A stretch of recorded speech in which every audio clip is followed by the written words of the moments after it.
All right, we are live. Uh, Apparently experiencing a little bit of glitchiness. This is June 16th, 2025. The IPS Evening Deprogram. I'll open up phones here tonight. And let's go ahead and just go through the recent headlines. Things are moving very, very fast, as you all know. And we've been pretty consistently tracking the direction that history is headed as steered by the fake news. And we've also noted the concurrence, the alignments between the entertainment fictional universes and the fictional universe of the mainstream mediation. And there has been a consistent theme unfolding.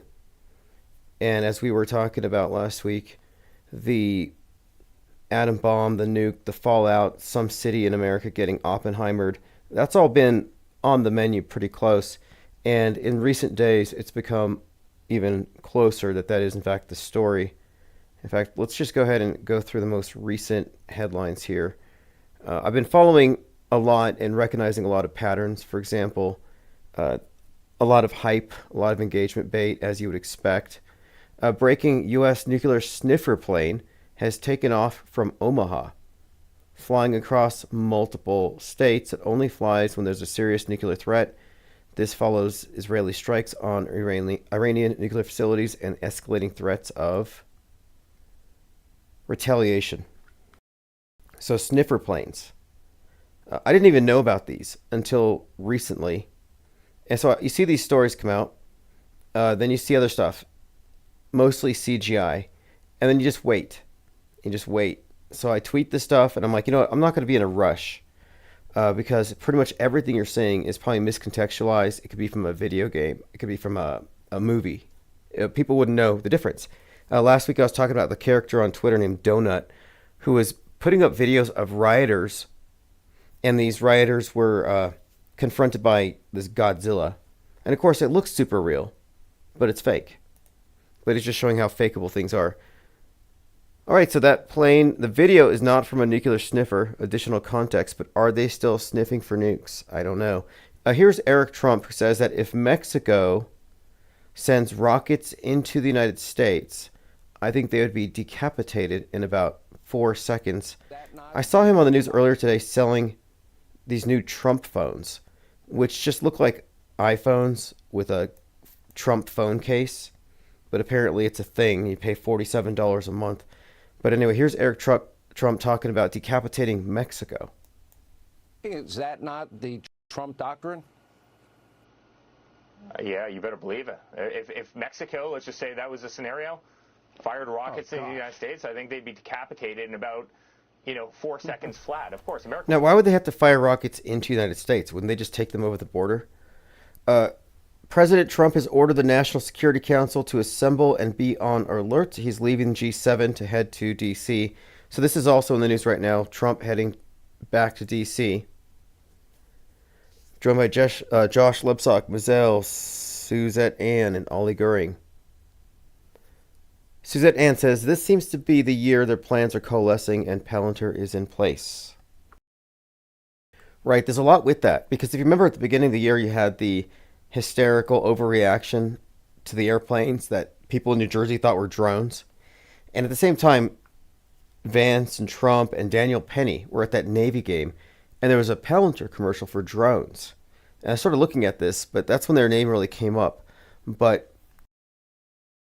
there's been a lot of this drone stuff recently. Did you all see the parade, the military parade? It was kind of pathetic. I mean, really, it was not as impressive as what we see from like North Korea, for example. They should have CGI'd the thing. But I did see some soldiers carrying drones. And it's like, why do you need to know how to march in step if your job is basically to be really good at video games, to be a drone operator? And it's interesting to consider the level of fakeability, how it scales up as more things get outsourced to robot dogs and drones. No one's going to have any first-hand information. It'll be dummies versus dummies, basically. Decoys versus decoys. It's all simulation. It's all mind war. But the mind war is real. I mean, there's no doubt. And what we're looking at here is the setup, the staging. And I see this chorus among alt-right media types, conspiracy theorists saying, false flag incoming. Netanyahu says, I understand America first, but not America dead. Essentially saying that America has to get behind their war in Iran. And I see a lot of people suggesting that now Israel's going to do a false flag in America, another 9/11, to get America into war. And Tucker Carlson talked about this, saying this is going to bring down Trump's presidency. But as I said before, and I have to reiterate this, anyone saying false flag is either an agent, as in a paid propagandist, or they're a naive shill who's using outdated terminology that is applying an outmoded, actually a debunked model when it comes to processing media. So if somebody says false flag, they're just putting you, they're sending you back into the political horseshoe. They're getting you back on script. And I'm seeing a lot of people saying false flag incoming, so they can all act like they were prescient when something happens. But their very premise, false flag, and this is why it's fallacious, it contains the accepted premise that the event is real. The question is, who's behind it? Is it an inside job? That kind of thing. Instead of asking fundamentally, is it even real? Or could this be a simulation, a drill, a hoax? Susan Ann says, Trump has monetized his presidency more than any other. Right, well, his big announcement was this phone, which is better than NFTs. Yeah, and I too was expecting a slick parade, but I was in the military, and I remember drill and ceremony. In fact, I was in the funeral detail, so I was really immersed in drill and ceremony and the precision of it. And when I look at these soldiers marching like that, I don't know, it's kind of inexcusable. Maybe they were at ease marching and they didn't have to be in step, but the optics are obviously bad, and they weren't aiming to be impressive if that was their point. Fake flag is a better term, says Synchromorpheus. Right, exactly. Because if your starting point is it's real, but the mainstream is lying, we got to listen to Russell Brand and Andrew Tate to know what to think, you're still in the box. Candace Owens, she's like, it's a false flag. No, none of these people on the right are trustworthy. If they use the term false flag, they're untrustworthy because A, operatives, or B, dupes. And who do you want to follow? An evil operative? Or somebody who is like Truman in a Truman Show, totally lost and has no clue, no situational awareness, which is very unlikely for a number of these propaganda vectors to have been around this long to not know about fakery. It's highly unlikely, and their guardrails are predictable. So when one of them speaks up about NASA and Apollo 11, well, you know that they're not going to say the space station's fake. They're not going to call into question real-time space fakery from the likes of Elon Musk. Although they were willing to call the Bezos launch fake, but they fell short of really following through with it. They just said it was a DEI thing. Like a glorified Disney ride, posing as space travel. And that's a far cry from saying space travel's fake and the entire thing was a sim. Suzette Ann says, one of the Illuminati playing cards is Trump sitting on top of the world. It's called Judgment. I've seen that one. Judgment Day, which is a T2 reference. Very relevant right now. We were just talking about that assassin wearing the mask and the cop costume. Gave me Terminator 2 vibes with the villain cop shape-shifting. Speaking of playing cards, the PSYOP trading cards will be going out this week. So if you ordered those, they will go out immediately after. I'll put the remaining 20 sets up for sale, but I want to get those who did the pre-sales because they financed the operation. And once the next set of 20 sell, I'll be ordering 24. I'll be adding 12 new designs. So it's going to scale up. Emilio says, Peace 33. Yeah, thank you for joining. Today is day 5 of this Iran Israel thing, a fireworks show, I was going to say. Because that's what it is to me. It's a fireworks show. But if you heard anything we were talking about like a week ago, it was about the media foreshadowing for the disaster from the sky, blackouts, fallout, nukes being hinted at. And I'll go through some of the things we were talking about just so you can see the context. Because what I'm really doing here is I'm reframing the news, specifically the big events that become our history, the fake news events, the contrived scenes in our Ministry of Truth's version of history that we're all meant to just tacitly accept as real. But we're looking at it through the lens of it being part of a media ecosystem, which isn't separate from the entertainment. And one of the breakthroughs here on this channel, this think tank, has been the recognition that the entertainment, when it's highly promoted, we're talking top tier entertainment, Netflix, Hollywood, whatever it is, if it's heavily promoted, it's the #1 show of the week. If it's trending, there's you can pretty much be certain that it will contain propaganda messaging, narratives, and imagery that perfectly correlates with what is about to happen or what is happening in the realm of fake news. So the fake news and entertainment synchronization is one of the things that we've really been honing in on for some time here. So this is far different from what people generally term predictive programming, which is a facet, but what really predictive programming is concurrent programming in the past. It's just because it's always running current with it. It's not just foreshadowing, but rather it looks that way retrospect. But this goes back. I mean, we find examples back with Lee Harvey Oswald and 2 different Frank Sinatra films that were said to have been an inspiration. Suddenly and Manchurian Candidate. But one of the I was looking at this character named Valentina, this villain in Thunderbolts. So now Thunderbolts, I haven't seen it, but I saw the trailer alongside the trailer for Fantastic Four when I went to go see that Final Destination. And in the trailer, you've got blackouts, stuff falling from the sky, explosions in the sky. Sound familiar? Because it was foreshadowing what we're seeing right now.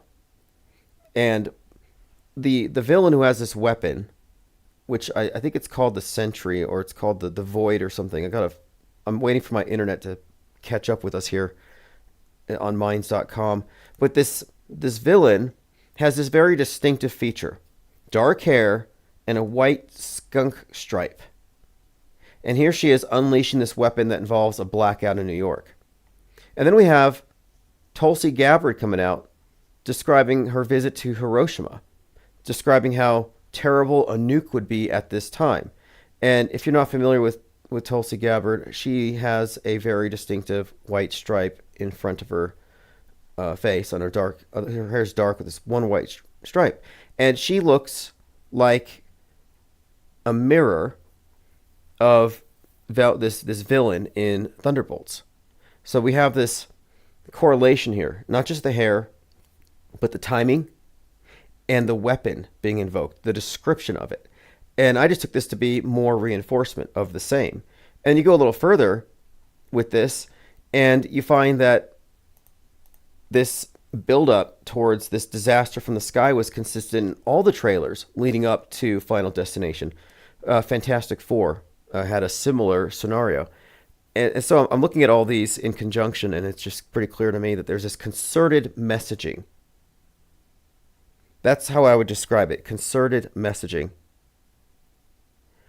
All right, I think we're getting somewhere here. I don't know what's up with minds.com. Now, for the record here, there has been a lot of consistent messaging regarding the blackout. And I don't necessarily think that they're going to destroy the infrastructure to where we're not able to communicate online. I think that's necessary for us to be able to be integrated into the hive mind so they can influence us with all their AI bots, their algorithms, their influence operations. They don't want us to be unplugged. But I do think they are building towards an agenda that was reflected in Mountainhead. And Mountainhead preceded the riots in LA. And it's about riots across America. Before King's Day, where we had 1,800, disappointingly bland protests, but they were there. But Mountainhead is about this generative AI getting so realistic that it's wreaking havoc in the world. And it's kind of interesting to think about how that's already the case. Long before generative AI, deepfakes, psyops, propaganda, fake news, has always been used to move us around. We're farmed around on the world stage by our emotions, by how well they can manipulate us en masse, as Edward Bernays wrote about in Propaganda. And again, Edward Bernays, relative of the first CEO and co-founder of Netflix. So look at this. Strange coincidence. The Air India flight that crashed, this was a couple of days ago, had a similar ad image featured in the morning edition of the midday newspaper. So the midday newspaper has a Dad's Day Out, Father's Day themed image, and it has a plane poking out of a building.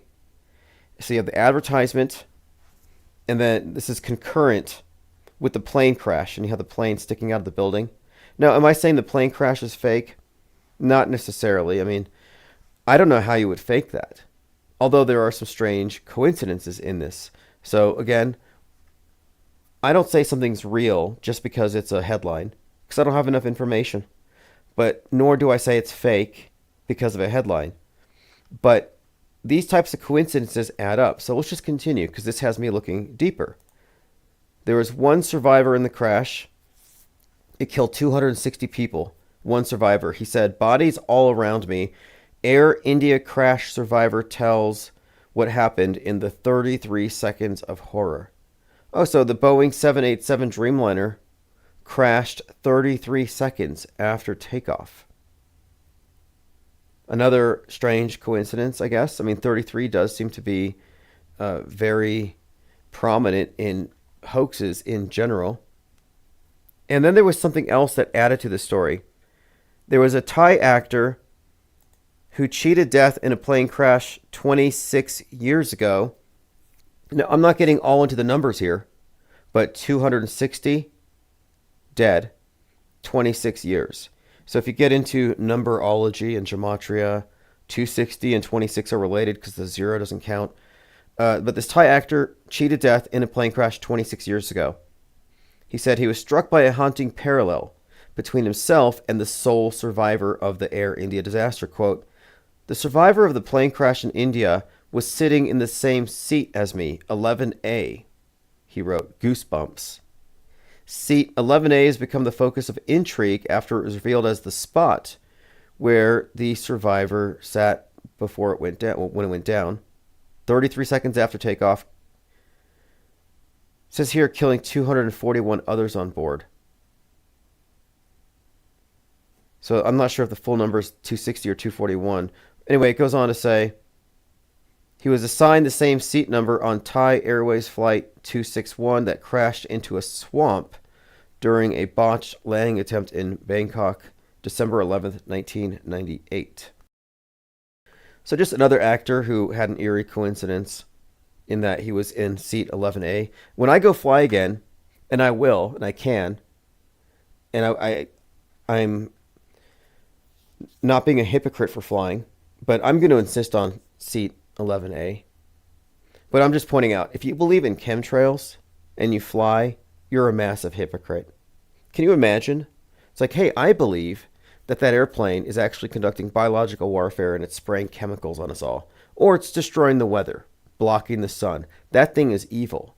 But I'm going to ride one so I don't have to drive. I'm going to go fly in one. No, if you fly in an airplane and you're aware of chemtrails, you're basically a participant in what you could construe as a war crime, chemical warfare, environmental destruction. I mean, how can you sleep? So if there is like a conference, and that's what's always struck me as kind of ironic. It's like, how many of these people fly to these conspiracy theory conferences on these planes, which they believe are deadly weapons? Estevan says, long live IPS. Thanks for joining. Yeah, 33 always, but 11A. That seat's the price is gonna go up. Because yeah, you're right, you can pay for the seat, you can reserve it. I don't know how we got out of the plane. I saw some conflicting accounts, made me think it could be fake. What would be the incentive behind faking something like this? It's a good question. But again, the coincidences that are they draw our attention to just kind of get me thinking, okay, this could be scripted, could be faked. I'll leave it at that for now until I get more information. I saw a video of the crash and they show him walking out of it. I don't know how it happened, but I guess the plane fell apart into a couple of pieces. But I find it hard to believe. All right, let's continue here. I've just been doing a little bit of background research to try to understand what the next plot twist could be. And so I was looking into The Sum of All Fears, which is a Tom Clancy, who also did Hunt for Red October. But Sum of All Fears is considered to be prescient. It predicted in many ways elements of 9/11.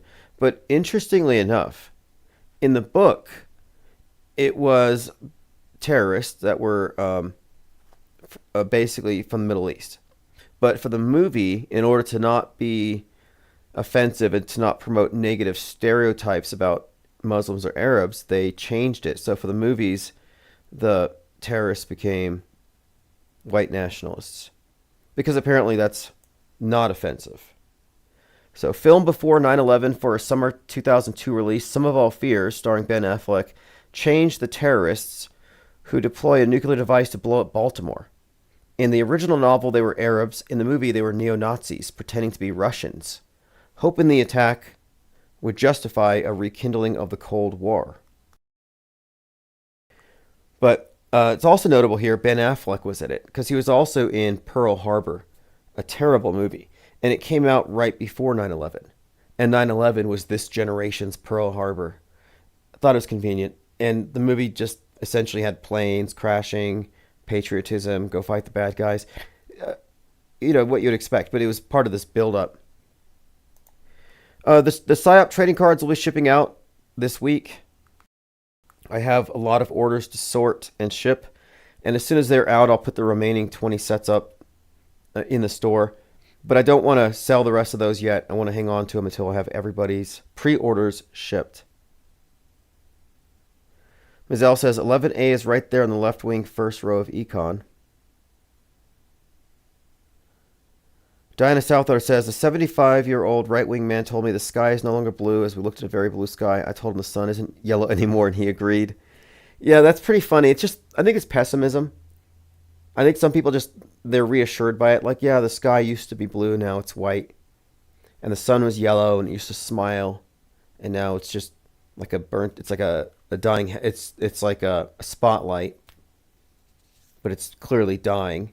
Or Richie from Boston says the sun burned out and they replaced it with a simulator, a sun simulator.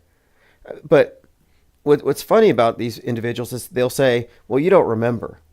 You don't remember life before chemtrails. Back when I was a kid, we didn't have these types of clouds. But no, you could find examples of clouds being categorized 100 years before airplanes. And cirrus clouds were a common feature and are. And those are the clouds that are created artificially by hot air that comes out of the exhaust of, jets. But this is a topic that, we often get into is not just the chemtrail thing, but what's attached to it. And I think it's this very pessimistic worldview, the red pill, where the red pillars believe that the sun used to be yellow and the sky used to be blue. It's like, well, it depends on what time of day, where you're looking. I go out quite often and yeah, the sky is blue. But if I were only getting my information from chemtrail alarmists, I would think that the sky was probably just like this milky white, maybe metallic iridescence, but chemical filled. Obviously, like I actually was looking on Twitter and I came across this woman who said that she has a cough because of chemtrails and she doesn't walk her dog anymore because of chemtrails. I'm like, really? Misidentified cirrus clouds, basically ice crystals, have you locking down your dog like it's COVID? Like your dog no longer gets to walk? That's animal abuse. I mean, that's just horrific. And this is what I would call a mind war casualty. And these people are worse than climate change activists, in my opinion. But I'm going to find you this tweet. I really couldn't believe it. Well, actually, I could believe it. I used to actually chastise people. This is why I find it hard to believe, is I used to jokingly say, don't walk your dogs. Chemtrails are really bad today. Or put a mask on your dog. I would kind of troll people about this, and now they're quite literally not taking their dogs for walks. And by the way, I use a bot to promote my book, Chemtrail Hoax. And this bot, and I turned it off. I didn't want to get flagged for spam, but I ran a test. So for 2 weeks, it was responding to any tweet where somebody mentioned chemtrails, and it would promote this book. And it wouldn't even be confrontational. It'd say, hey, for an interesting new perspective, or it would randomize it.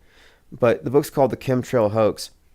And it went from like 75 to number 11 in Kindle's 30-minute science and math short reads. So it's number 11. Now it's kind of a niche category. How many of your friends go and search for 30-minute science reads? But it has its audience. And so I'm going to build on this book. I'm going to follow it up with a series of the fill-in-the-blank hoax. And I'm going to address various hoaxes that truthers fall for. The next one will probably be the Mandela effect hoax, the anti-vax hoax, the fill-in-the-blank, or the false flag hoax. That's an important one. But I'm going to go through and essentially, disabuse a lot of truthers of the various orthodoxies that keep them locked into this nightmare where they're so afraid that they can't walk their dogs anymore. What's up, Rocky USA? Thanks for joining. Tunax, Jamarian May. Lean Dion says vinegar pills can fix all ill effects. Right. Right, vinegar pills. I hadn't thought about that. Now, boiling vinegar, according to Crow 77777. Now, let's talk about this for a minute. I invited Crow 77777 to have a debate about chemtrails. He's a chemtrail alarmist who also believes that you can boil vinegar in your front yard and it will dissipate chemtrails and give you blue skies again. And I want to debate this with him. But I remember thinking about this person very critically. And I was just of the opinion that somebody with his level of experience in photography would be able to see through a lot of the glitches or the mistakes that would cause somebody to arrive at the wrong conclusion about what you're photographing. For example, he's photographed the fact that we have a second sun or a third sun. I don't know how many suns we have now. One of his videos, his documentaries, was the second sun. And I remember how this was replicated by Mick West by putting a piece of glass over the lens of his phone or photographing the sun through a glass, like a window. So no, there is no second sun. But you would think that a veteran photographer would know a glitch from an authentic, artifact out there that he's actually photographing, an actual like celestial body that nobody else noticed. But that made me think this person might be something of a confabulator, or maybe he's taking advantage of the ignorance of the people that are following his channel. I'm not quite sure. But he got his notoriety through something called the lunar wave. And the lunar wave is this phenomenon where, recording the moon, it would appear to have a wave go through it. And this was evidence of the moon being holographic. The moon is just a projection. And this sufficed as an explanation for a lot of people for some time about the moon being fake or being like a projection, because you had this video. But I thought, well, how many ways could you replicate this? And can we rule these out? Like, let's say you had a cell phone on vibrate and it's touching the tripod. Well, that would create a similar effect, or something along those lines. Maybe recording the moon through a reflection, like in a pool. Like, what else could create this wave? And in my research, I came across wingtip vortices, which are what happens when a plane is flying by, and of course behind it, it has this disturbance in the atmosphere, which when it passes by the moon, and if you're recording the moon, it will create this ripple effect. So this is a very well-known and well-established and well-understood phenomenon. Like, the moon can appear to wave if it's in your field of view, if same field of view as an airplane passing in proximity, because what you're really seeing is just a distortion in the atmosphere. So now, having thought about this, I thought, well, how is he not aware of wingtip vortices? Why wouldn't he compare this and then revise his understanding of the matter? But again, we're talking about Crow 777. And then I came across this. There was a man named S.C. Crow, another crow. And this crow observed a phenomenon where the wingtip vortices, and this is during the daytime, not at night filming the moon, but the same ripple effect, the same vortices would actually disturb the contrails and cause them to twirl a little bit. So if you look at the image on the screen, this is a condensation trail that isn't the usual shape, as you can see here. And you'll see different shapes, but this is essentially the result of what they call crow instability. Wingtip vortices disturbing the atmosphere as evidenced by the condensation trails. This is analogous to wingtip vortices causing an apparent a wave through the moon. It's the same phenomenon, but I just think it's interesting that the person who identified this is named Crow. So the Crow instability, and the person who has come across the lunar wave is going by Crow. Now, I just think it's an interesting observation that they have the same name and they've observed the same thing. One person has correctly identified it and the other has misdescribed it wildly. But I don't think he's going to debate. And the reason why is that there are certain conspiracy theories that are put out there for a reason.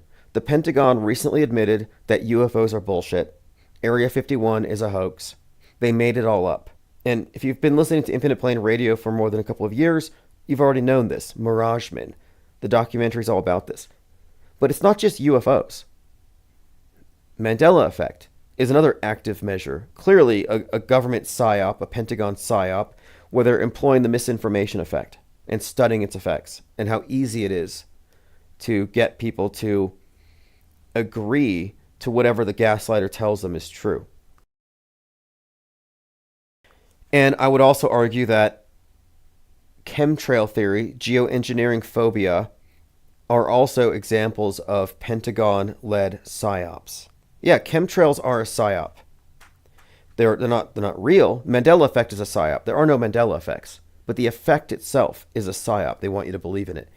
And I'm saying it's the same here. So the fact is, if he's not willing to back up on his claim that boiling vinegar dissipates cirrus clouds, then you can rest assured that he's a propaganda vector for Big Brother.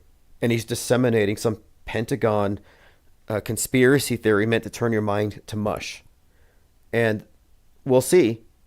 But the fact of it is, boiling vinegar and any kind of changes in the clouds 30,000 feet over your head is really a misinterpretation. It's what you would call faulty causality. All right, let's see here. Let's go through your comments.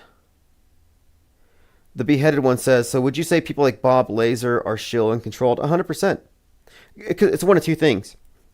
They're either totally shills, like agents, operatives, disinformation, or they're fools. And the target for the misinformation campaign in the documentary The Miragemen was fooled by special agents from the Air Force. And when they told him the truth, he didn't want to believe it. He ended up being institutionalized. He was committed. He went mad. But no, I'd say there's no plausible deniability. I mean, you might, if you like the person, you might say, okay, he's just a doofus and he got fooled. He's just a Truman in a Truman Show. But if you have any respect for them and their work, their intellect, then you just have to recognize that you're dealing with an operative, a state actor. You're dealing with a propagandist who is essentially part of a major psyop and is wittingly a part of it and probably compensated quite well. So, I don't run to the explanation, oh, he's probably just well-intentioned and he's being fooled. No way. I mean, these big channels, these big propaganda vectors have access to the same information we have access to. All right, let's see here. Esteban says, I put Rose on fool's notice. Well, there's going to be a point here. I mean, this is the reason why we do this is very simple. We are breaking away from controlled opposition media. Controlled opposition media is comprised of all of the anti-positions to the mainstream pro-positions. And all of these assume the fundamental reality of whatever is being proposed on the world stage at that moment. In other words, the auto believers in the mainstream and the auto believers in the alternative media, like they both agree on whatever is being reported, they just disagree on what should be done about it. They're not media skeptics. And in order to separate from the non-skeptical media, we need to break away from the different beliefs that hold them in that alternative media box. And you're in the box if you adhere to certain, what I call guardrails, but essentially the orthodoxies. It's like if you believe that this particular group controls the world, you're in the box. And this is left or right because these are analogous systems. It's actually a parallel system. This political horseshoe model has never been more evident than it is right now. And I've said before, it's not a theory, that it's a model they've applied to the world stage. And the anti-geoengineering is the controlled opposition counterpoint to climate change. So you're fundamentally no different than Greta if you're against geoengineering. And what does it mean to be against it? Like, look at me, I'm virtue signaling, I'm against this bad thing. It doesn't mean anything. But the fact you're taking an anti-position aligns you with a whole lot of other stuff.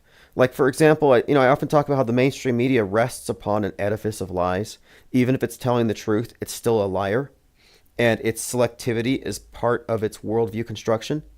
So just taking a position also puts you on top of that same edifice of lies. And I'm just saying, get off of it. This is off-world stage. And I'm not taking any of their positions because it's all part of getting you corralled. But in 2025, if you're still pushing false flag theory and chemtrails, you're either a dupe or an agent. And it's going to become very clear before 2025 is up, who is who.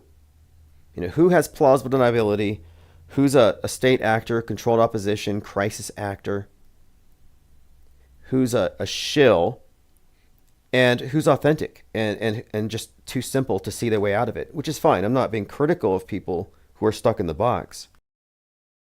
I just want to create a distinct body, a self-aware demographic outside of that box. It actually helps for them to self-identify. Like, hey, these are my red pills. These are my issues. This is what I believe. That's fine. Because what we're doing is we're separating from believers. And it doesn't mean we're just ignoring what the believers believe. It means that we know more about what they believe. Because the believers, and this is all of them, by definition, practically, they're low information. And we are informed disbelievers. And what weighs more? Informed disbelief or low information belief?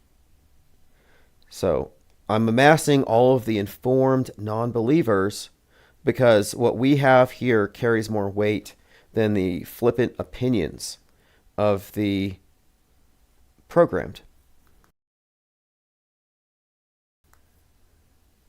Let's see, let's continue. I'm going through your comments. Velo says, Guerra rubbed me the wrong way and when he repeatedly said, get out of Seattle. A lot of people aren't fully up to speed with what we're talking about here. You have to remember, too, that we're pretty much cutting edge because you have two different modes of consuming information, active and passive.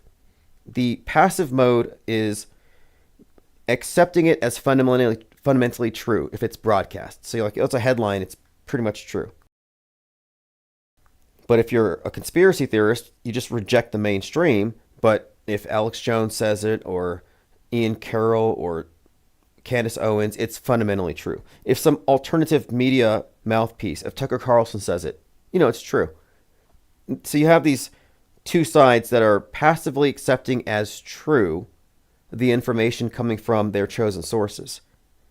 The alternative, the active consumption of media, means the deliberate suspension of judgment so more information can be amassed before agreeing that something is true. And there is no active consumption of media on the world stage, and that's pretty much where we're at.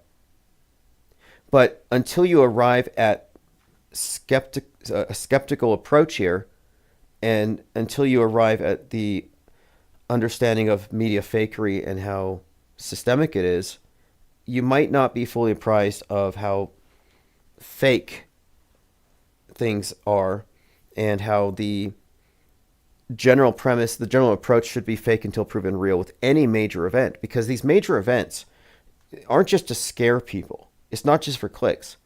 These are historic events. They write our history in advance. They act it out on the world stage. And these are theatrical events, theatrical productions. They're not putting things, they're not like randomly making it up as they go.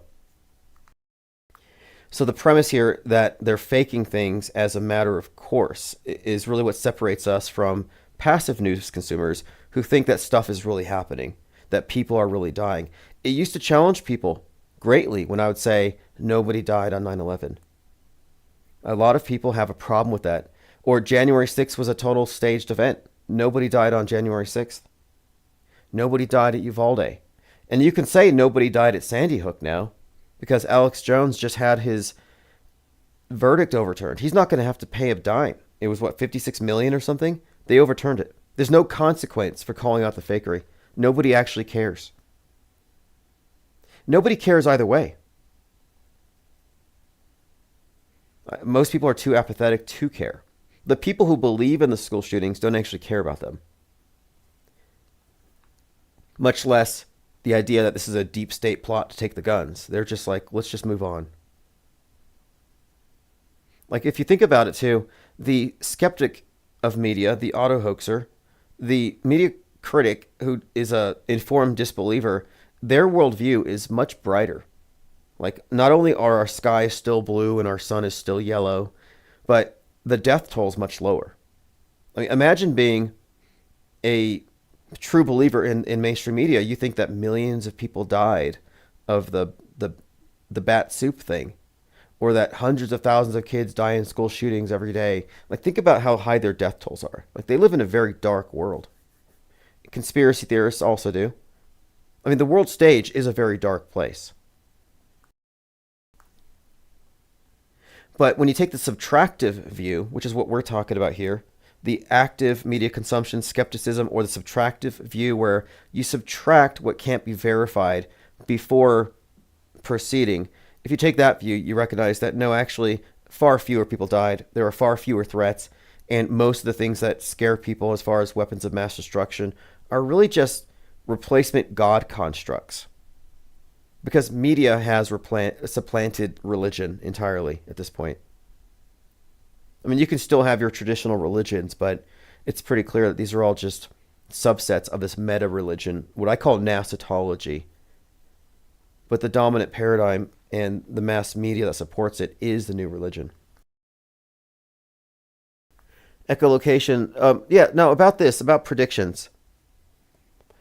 What I think what we're talking about here is essentially the same thing. See, there is this consistent pattern of build-up towards these major world stage events. Think about the decades of predictive programming, of media foreshadowing for Donald Trump, or for the Twin Towers going down. And so or even 2020. I mean, there's plenty for 2020, and very specific stuff, as with everything else. But I would even argue that most of the zombie movies were just preparing us for quarantine. But what we have been consistently talking about since like 2018 here is just the consistent buildup for the destruction of the very iconic Space Needle. And every year, it gets more pronounced. And this year, it's reached something of a crescendo with this Final Destination coming out in concert with the real Space Needle opening Skyliner.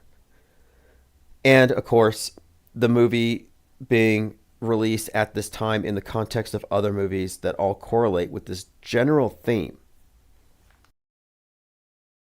And the general theme has to do with the West, the sinking of the West, the Tower of Babel being knocked over, blackouts, nukes, but there has been this consistent buildup. But this idea that nobody dies at these events is pretty new. And in Jurassic Liars' view, he doesn't have confidence that they're not going to wipe people out. That what they're going to do is so monumental, it's going to be a 9/11 scale event, but globally, that what would it matter? Like I can kind of see the reasoning there, a major grand escalation. So my apologies if you're in Seattle and you get wiped out, and it's because I told you not to take it seriously. But at this point, I think the best predictor of future events is just past behavior. It just seems that this has been the pattern. It's not like once in a while they stage something to accelerate the direction of human events in a certain way. Like, let's start this clash of civilizations. Let's do a 9/11. These things aren't made up on the spot, and they're not unpredictable. These are stories. Like, we are witnessing history in the making every day. And it's being made in a very centralized way, but it appears to be very fragmented and disconnected, like all these different independent groups. But no, there's no real distinction between entertainment and news. And this is global. We're talking about paradigm control and the internal consistency of this closed system, meaning everybody participates in it. And it's, of course, because the same backstage, I think, applies all around. You have all the different nations faking space the same way. Some of them are worse than others. My criticism of the Chinese space station has been mainly that it looks like they ordered the space station on Temu. In fact, they were in the news today. Look at this. Glass of water on China's space station sparks conspiracy theories. But here's what science says. Now, this is not new. This is from like more than 2 years ago. But the Chinese space station is in the news because of the scene where I think they're called taikonauts. They're doing some magic tricks for children, and one of them has a mason jar full of water on the table. And some people thought, well, shouldn't that water be floating out? So what are we looking at here? It's one of two things. Truth or bait, meaning they give you a false lead so you think you can show them, hey, look, you guys, you're faking it. And then they debunk you and they say, no, this is perfectly explained by science. Or we're looking at damage control. It's one or the other. But it says here, a video from the Chinese space station shows an open glass of water. It's gone viral, and many say it proves that astronauts are not really in space. But the experts say surface tension. So the surface tension is keeping the water in the jar. Just trust them. I mean, what choice do you have? It's not like you can go up to space and test it yourself. Reaper says Trump is heading to the Situation Room. He said it was an emergency. Yeah, I saw that. He's headed to D.C. And I'm following a lot of these breaking news alerts channels. Most of them are unreliable. So I'm hesitant to share anything. But for the most part, it looks like a significant escalation that has put onto the world stage the possibility of America getting some kind of retaliation. In fact, Netanyahu hinted at New York, and many have taken this to be a threat from him, as in, we're going to get false flagged. Okay, now I did see something else too. I kept seeing references to a fusion bomb. Not fission, fusion. And the difference is fusion is relatively clean. No fallout. I first heard this talked about by Neil deGrasse Tyson. And I thought, that's interesting. Why would you do a fusion bomb and not fission bomb? Well, because you wouldn't have all that fallout and harmful radioactive waste. But I thought another reason would be if you did a fusion bomb, it would be easier to fake because you wouldn't have to fake fallout. You wouldn't have to fake anything except for the CGI or the fireworks show. You wouldn't have to produce tangible evidence. Not at all. By the way, I was making an application today, which I will probably release tomorrow, and I came across more guardrailing. So I go to these various web development websites. I went to ChatGPT, and I said, I want a website app with an easy user interface where you enter your zip code, and it'll tell you the likelihood of chemtrails over your house or over your zip code. And the instructions I gave it, again, this is just one of these, like ChatGPT, you tell it what to do and it'll construct the app for you, and then you get it created and you platform it somewhere and then people can use it. So I built an app today, and the way it works is it follows the weather and flight trackers, and it gives you an estimate to the likelihood of a persistent condensation trail left by these planes based on altitude and temperature and other factors. So it's a contrail predictor that will tell you about specific flights. But then I said I want it changed so that it says chemtrail predictor.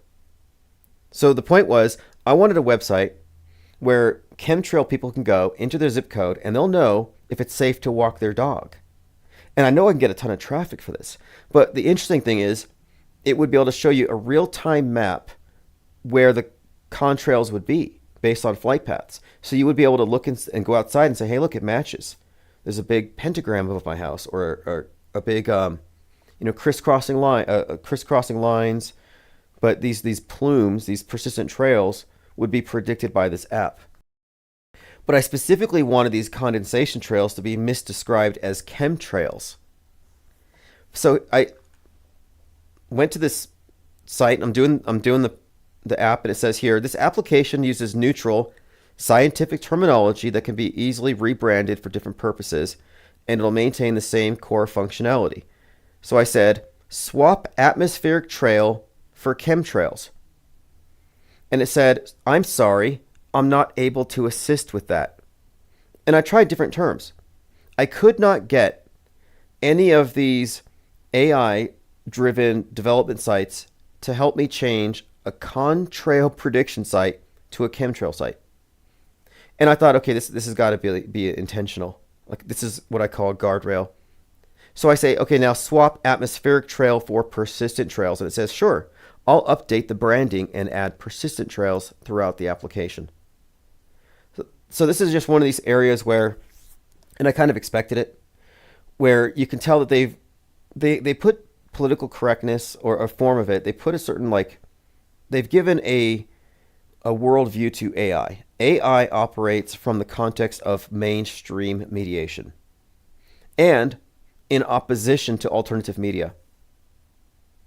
It doesn't mean it's not going to work, because I'm going to go into the app and change it myself. Jamarian May says, what color is the sky? Well, does the sky have a color? Does the sun have a color? Was the sun ever yellow is not really the question they should be asking, because the sun is like all of them. It just really depends. And as far as the quote color of the sky, the question is somewhat misleading, because our senses are something of an interpretation of things anyway, but there's so many factors. But it's really about light scattering. It also depends. Sunrise, sunset, at night, during storms. But the idea that it's not blue anymore sets up the false premise that it was once blue and now it's not. Reaper says, if you stand outside long enough, you can see how trails never dissipate. They become clouds. No, when you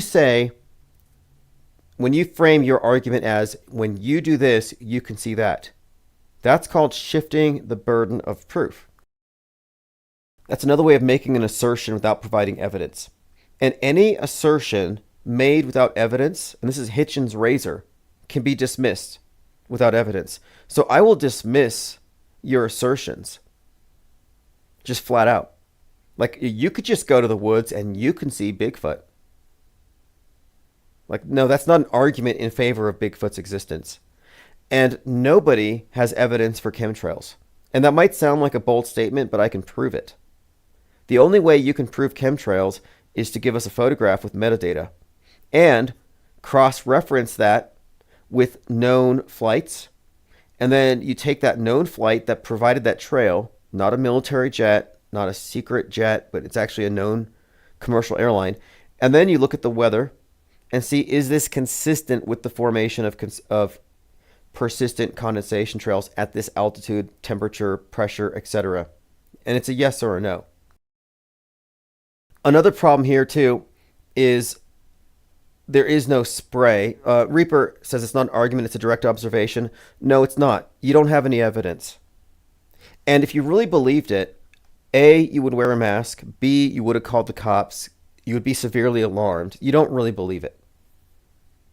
I think it's a nice notion for some because it confirms this idea that you're being oppressed, that you're being poisoned, that there's some bad guys at work. But you don't have any evidence. Rico says you sound like a shill. You sound like a sheep. You sound like somebody who can't see through a simple loaded question fallacy. You seem like someone who falls for a simple appeal to motive fallacy, faulty causality. If you fall for multiple logical fallacies, you're a fool. And your mind is putty in the hands of Big Brother. So you can call me a shill, but I'd rather be called a shill for seeing through some bullshit than have my mind easily molded by some propagandist who has some Pentagon-driven psyop to cognitively impair me with. Like, no thanks. You can have your cognitive impairment. You could be afraid of clouds, be afraid to walk your dog. I feel bad for your dog. But you don't get to claim intellectual high ground because you merely believe something under false pretenses and with bad arguments. Like, no, there's no reason to be believing in chemtrails in 2025. Sorry, there isn't. But it's an emotional issue anyway for some people. They get emotional. Like, why would you be so emotional about it, but not emotional enough to take action? Like, I've said this before too. If I truly believed in it, if anybody could convince me, I would go out and start a class action lawsuit. I'd get you all paid. Like, look, if you really believe it, get 20 of your friends together, 20 of your chemtrail friends. We'll do a class action lawsuit. I'll write it. I'll use ChatGPT, but I'll write the lawsuit, and I will take them to court, and I will get you all paid for damage. Like, hey, we all have chemtrail lung. We'll cough in court. Like, we got chemtrail lung. We can't walk our dogs. The skies are no longer blue, and the sun's no longer yellow. So we're depressed. I'll get you paid. But you gotta put some skin in the game. You know, contact me. Like, hey, I want you to be my chemtrail champion, and we will stop chemtrails. Reaper's lying right now. Look, and this is another thing too, because I know you're lying. But I think this is funny. I'm going to read you a lie, because I can tell you this guy's lying, because this has happened. I've had so many people lie. It's like they have the same script. Reaper says, I've watched the flight radar, and these planes are not marked. There's no way to know where they take off from or land. That's one of the common lies of the chemtrail alarmist. They'll say, oh, I did track it. It wasn't on. You didn't track it.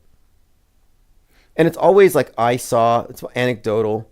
But you don't have a photograph. No, you know you're lying, Reaper. We know you're lying. You're fibbing. It's childish. And honestly, it's unbecoming of a media skeptic to just come out here and try to lie to media skeptics like we wouldn't see through it. Like, you're actually fibbing right now. You've never seen unmarked planes perpetrating chemical warfare over American soil. Just stop. Like, yeah, I saw these unmarked planes and they were spraying poisons on us and they were somehow not shot down by F-16s. Like, you're talking about chemical warfare. No, there are no secret planes flying around. Yeah, I am calling you a liar, a confabulator, an enemy propagandist. What else can I call you? And if you're not getting paid to do this, then you're doing so out of some sort of virtue signaling. So you may not be malicious, but you're certainly virtue signaling. And you're also lying on behalf of a belief system, which is what religious people do. But lies have no currency here. But thank you for demonstrating the intrinsic dishonesty required to be a chemtrail boofer. Because you cannot promote chemtrails without being a fool or a liar. And there are at least half a dozen logical fallacies intrinsic to that belief. Not to mention the appeals to ignorance. The appeal to ignorance fallacy is terrible in this one. Like, why is the sky blue? You know, is that a good question? Is that a valid question? Well, it's a valid question, but it's already been answered. And we all know it's been answered. But when someone says, what are they spraying? They're asking a question in bad faith as though it hasn't already been answered. So they're appealing to those who are ignorant of the answer so they can supply them with some propaganda line. Reaper says, I'm just a regular person. Okay, so you're not getting paid to tell lies. But we both know you're lying. And you can call in if you want. Mandela affected people, they lie their asses off all the time. But there's different forms of lies. So, for example, the people with the Mandela effect, they don't know they're lying because they're telling the truth in a sense, in that they do in fact remember something, but they're not remembering the actual physical object. They're remembering an imagined version of it. What happens with the Mandela effect is the person asking if you remember A or B, they're getting you to imagine option B while recalling the actual object A that you do remember. So they're taking your actual memory and now they're interfering with it by putting adjacent to it in your mental filing cabinet an alternate version. This is how false memories are created. So from then on, the Mandela affected will literally recall the imagined version of it as though it were a memory. They experience it as a memory. So they don't know they're lying because they've gaslit themselves. Now, you're lying about these imaginary planes probably for the same reason that UFO people lie about seeing flying saucers, or that Bigfoot people will hear deer and they'll say, I heard Bigfoot. So you're getting some kind of social validation out of it.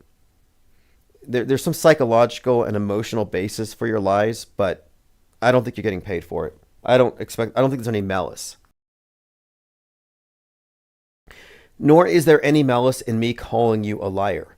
But I think, the beginning of wisdom, was it Confucius who said, beginning of wisdom is to call things by their right names. So the mainstream are programmed. Alternative media, programmed. And they're all essentially subjectivist, and in a way they've been turned into liars without even knowing it. And mainly a product of gaslighting and propaganda and misinformation. They live in a world of lies. And you also live in a world of lies. And you've accepted a faulty premise and a belief system, and now you're lying to reinforce it because it's being challenged. A lot of people will get defensive when their beliefs are challenged, and they will lie reflexively to defend those. Brian Stavely, who's now a real estate agent, so I don't know if this is proof of the Mandela effect. It's like, did he shift realities to a better life from being a YouTuber barely scraping by to selling homes? But once he said, I remember the episode of Lassie where Timmy fell down the well, because that's a common Mandela effect. And I'm like, okay, so Timmy fell down the well. How did they get him out? He had no answer. I caught him in a lie. He lied because there is no video footage of Timmy in the well. Now, did he know he was lying? I think he was recalling something he'd imagined frequently. Because as a Mandela effect promulgator, he talked about Timmy in the well every day. He's like, everybody knows Timmy fell down the well. If you say that 10,000 times, it'll become very easy for you to say, yeah, Timmy fell down the well. I remember. All right, let's continue. Synchromorphy says, or a hypochondriac, a fear-based mindset that imagines bodily harm, often invisible or undetectable. I used to think similarly, but I got over it. Reaper says, I'm not trying to convince anybody of anything. Yeah, I couldn't tell if that was your intention. Like, you didn't offer any convincing argument. All you did was you elucidated how unconvincing the Mandela effect premise is. Like, there's no evidence for it. The best you have are these anecdotes about magical secret planes and stuff, but you're speaking from a place of total ignorance about the official version. Like, here's a starting point. Like, if you really want to get somewhere with this, before you can assert the existence of chemtrails, you must first debunk or refute the existence of condensation trails. Now think about this. Do condensation trails exist? Yes or no? Are they repeatable, testable? Can you create them on demand? If condensation trails exist, then you have a problem, because chemtrails and condensation trails kind of occupy the same space. It's one or the other. It can't be both. Reaper says, I don't believe in Mandela effect. Good. Good. Very good. Now, you believe in chemtrails and geoengineering, I'm sure, but the best you can say is, I believe in these things, but you don't know them to be true. Like, there are people who legitimately believe in unicorns. Doesn't make them true. People legitimately believe in aliens at Area 51, even though it's an admitted lie. doesn't make it true. So you might believe that there are poisons being sprayed on you from secret jets that only you can see, but it doesn't make it true. So your claim is very weak. It's a low information, evidence-free claim based on paranoia and, I guess, the conspiracist belief system. And I would compare chemtrail belief to CO2 phobia exhibited by leftists. But I'm just letting other people know, I'm just pointing this out, that yeah, we do have people who still assert these things, but that's just a bad habit. Like false flags don't happen either. Like there are a lot of trutherisms that really just need to be deconstructed. I wrote this book on chemtrails to do people a favor in this matter. Because if you go with chemtrail theory, now you're put into a box. Direct energy weapons, and also there's a dialectic here. Like when Maui happened, they said, oh, it's this fire like we've never seen before. Left-wingers say, oh, it's caused by climate change. Conspiracy theorists, chemtrail people say it's direct energy weapons. Skeptics say it was probably nothing, probably CGI. Well, the evidence suggests that it was just a psychological operation. As days go by, we find out that no, there weren't 1,500 missing kids, and the chief of police over in Maui at the time was the chief of police during the Vegas shooting psyop. I mean, there were so many indicators that the whole thing was a hoax. But the chemtrail belief system, anti-geoengineering, it puts you in the box, because now you got Bill Gates-ophobia. And Bill Gates and Elon Musk are perfect examples of these made-for-TV villains. So if you're on the left, Elon Musk is a villain. If you're on the right, Elon Musk is a savior. If you're on the left, Bill Gates is a savior. If you're on the right, Bill Gates is a villain. So if you take the position that these are villains or saviors, you're in the political horseshoe. You're brainwashed. You should be recognizing these as just two crisis actors sharing the same backstage. Reaper says, left and right are irrelevant. We all march to the beat of the war drums. Well, they're interchangeable. They're truly interchangeable. And the only option is to go off-world stage if you don't want to be in that box. There is no middle ground. There are some people who think it's safe to be in the middle or to not take strong opinions and to not go to extremes. But that position right there, you're nullified. You're pretty much safe, I guess. But the point of it, and I'm for Reaper's benefit, even asserting the existence of chemtrails and geoengineering puts you in the box. You are making an equivalent claim to Extinction Rebellion, warning everybody about CO2. If I was up here saying CO2 is going to kill us all and the ocean levels are rising and we're all going to drown, you would probably say you're propagandizing us with mainstream fear porn. But if I were to say Bill Gates is going to block the sun and chemtrails are going to kill your dog, you're going to applaud that? No, you shouldn't. All right, let's move on. I'm just surprised, but I'm happy for it. Reaper said, I should not believe my own intuition, though. You have to have some self-doubt. You have to test things. What about optical illusions? There are still people who think that the sun is in the clouds or the moon is in the clouds. There are people who base their entire model on this. Like, oh, we live in a virtual reality and the best evidence is that the sun is in the clouds. Okay, here's an easy debunk to this. Because your eyes lie to you. Your eyes tell you, yeah, the sun's right there in the clouds. No. If the clouds are 30,000 feet above your head, and your neighbor, well, not your neighbor, but your friend, 500 miles away, is looking at the same sun and the same moon, the clouds above his head are clearly not the same clouds above your head. Yet both of you will experience the illusion of the sun or moon being in the clouds above their heads. And the sun can't be in both. So you can't fall for optical illusions. And no, your intuition isn't good enough, because your intuition is influenced by emotion, and there's an appeal to emotion built into the whole chemtrail thing anyway. An appeal to motive. Like, I went through all the different debunks, and someone said to me, "Oh, so you're saying that they love us, that the bad guys don't want to poison us?" And I'm like, "No, I'm not saying that." And is that even an argument in favor of it being true? And it stumped me for a couple of days. Then I came across the appeal to motive fallacy. An appeal to motive is simply the bad guys are so bad that we can assert they did these things. And you're presupposing the existence of bad guys and that is enough evidence for whatever you want to assert. Oh yeah, of course they're going to drink baby blood because they're so bad. No, that's not logical. Reaper says, IPS, I admit defeat in the face of so many words. Well, look, we all went through the same process, though, because I was looking at chemtrails for a long time without ever, I didn't take a hard look. You know, someone pointed out to me, I said, yeah, I do notice they're spraying. And I accepted that. They're spraying something. And I thought, okay, wait a minute here. That is really strange how it's staying up there. And it didn't make sense to me. Like regular exhaust, like why is it persistent? Why is it staying?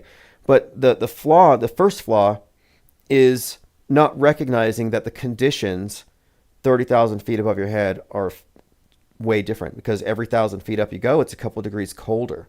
So you got a major temperature difference. And then the word spray implies a substance. And when you look at the volume of a trail and how many miles, like how much of a substance could exist in a plane that would create that much of a volume consistently for mile after mile? The idea that it's just hot air interacting with rarefied cold air and condensing around the particulates from the exhaust makes a lot more sense.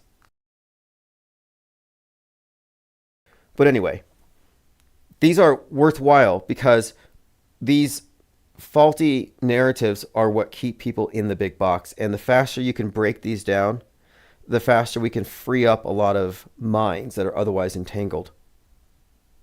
The false flag thing is still worth debunking. Anybody who still believes in false flags or uses that term needs to update their software. You're operating off of a faulty premise, because false flag assumes things are real. And I'm seeing all the mainstream truthers right now. They're all just chanting, there's going to be a false flag. So this doesn't really inform anybody, because now everyone's going to be looking at it as something's going to happen, but Israel did it. That's when they say false flag, that's really what they mean. Iran's going to be blamed, but they're just the scapegoat. But they're not going to question, did the thing even happen? And everyone, like all the usual suspects, are chanting false flag, false flag. So here's Candace Owens says, I'm back from maternity leave just in time for World War III. Today we discuss Netanyahu's obviously planned war and laughable propaganda, plus some interesting intel I received regarding Musk and Trump. It's Candace Owens back from maternity leave. I asked her, I'm pretty sure you're faking the pregnancies. Like, I know she faked her Christianity, her conversions, purely performative. Why would we think these pregnancies are real? You don't think they could fake those? Like, I think Candace Owens' babies are fake. Not even crisis actor children, like rented children, like the Obamas' children. Like, I'm thinking these are just straight rubber dolls, like the hyper-realistic ones, like the ones they use after 10/7. All right, moving on. We talked about the 33 seconds of horror before the plane crashed and the survivor got out. Seat 11A. Again, that's where you want to sit next time you take a flight. As long as you're not a chemtrail believer. I got started on this because of that. Like, I just don't want any of you flying. This is a simple statement, but I'm working on Auto Hoaxology 101, 3rd edition. So I'm getting all of the axioms together. And this is another one. Mainstream entertainment is a propaganda vector for PSYOP reinforcement content. A lot of what passes for entertainment, or a lot of what entertainment contains, is PSYOP reinforcement. I'm trying to come up with better terminology than the usual stuff that doesn't explain it well enough. Concurrent programming is our best, I think, addition to the lexicon in terms of explaining what we're talking about. But to describe it as psyop reinforcement content helps drive the point home, because the content that we're describing reinforces the psyops.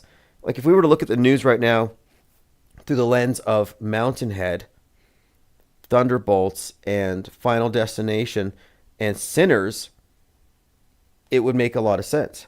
You know, Sinners is one of the top performing horror films of all time. I know when I saw it, I thought this was going to be a perfect example of this alignment between entertainment and world stage, and absolutely.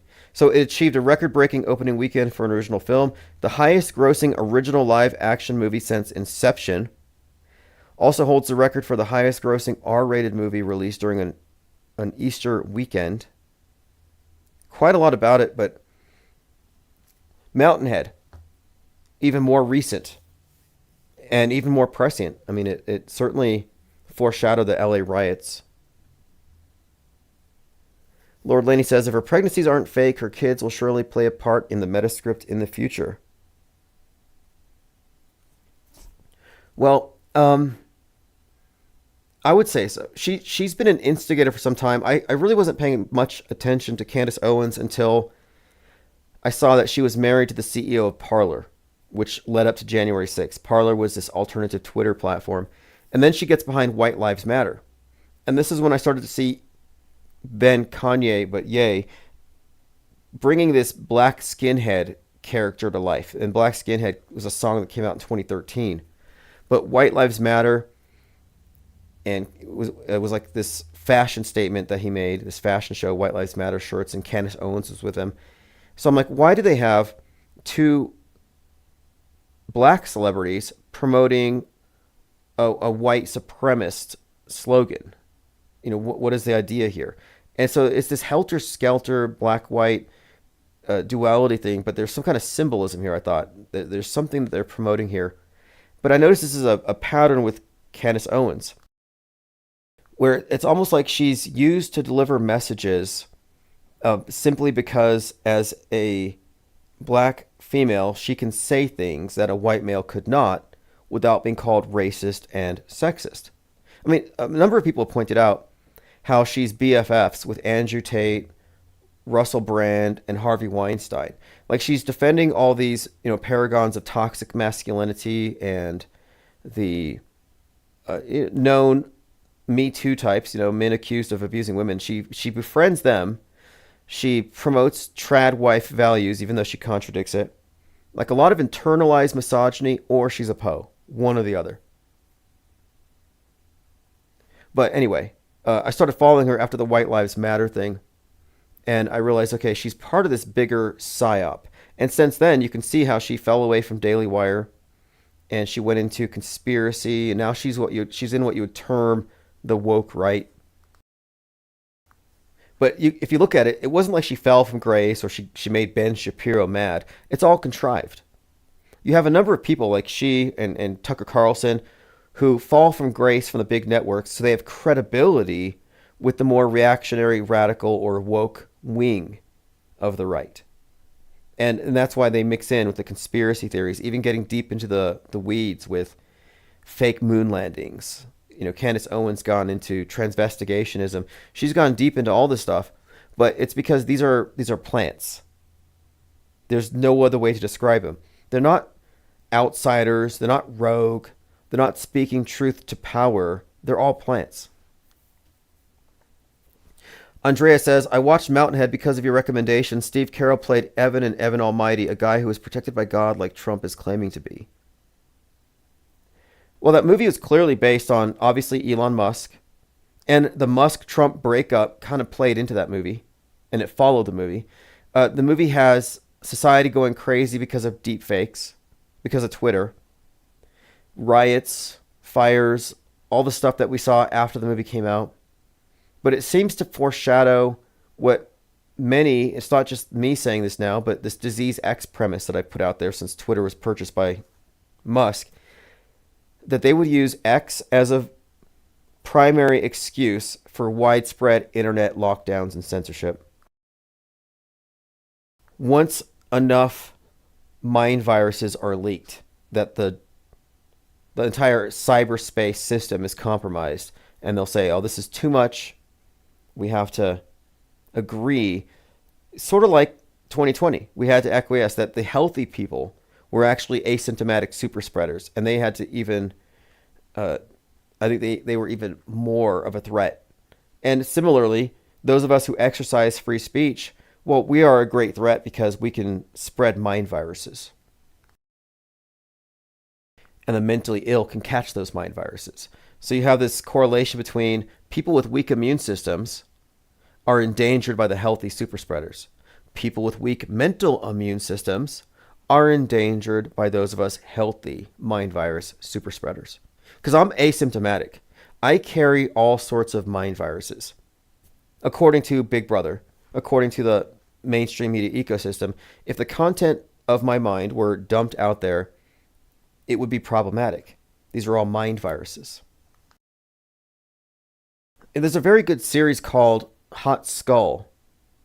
And if you ever see my cyborg penguins, oftentimes their heads are on fire. And it's a reference to Hot Skull.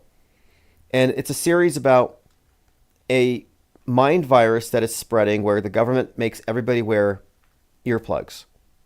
And if you see somebody not wearing earplugs, run, because they might be infected with it. And if you hear them saying what they're saying, you will catch the mind virus and go crazy. So it was like kind of a parody or a satire, but I think it's also an example of how they're literally going to treat mind viruses, which don't really exist, by the way. But what they've convinced the public of these things. Like, my broader contention here is that 2020, the pandemic, was really just preparing us and training us for the mind virus inoculation, for the mind virus pandemic and the response to it. Because that's where their real control comes from. Not some fake virus, but the fake mind virus. I mean, really, it's both, but the mind virus premise had to be trained into us. The idea of the super spreader, the idea, too, that you catch ideas. That you might not want to believe this, but you might be exposed to it, and therefore now you believe it. And do you accept that premise? Do any of you just accidentally go home believing something you didn't believe before because you overheard it? Or is there some processing involved here? Are you actively consuming the information and weighing it? Because most people are, in fact, passive recipients of mind viruses. Most people are not active. That's why I describe the mainstream news consumers as essentially having weak mental immune systems, or MAIDs.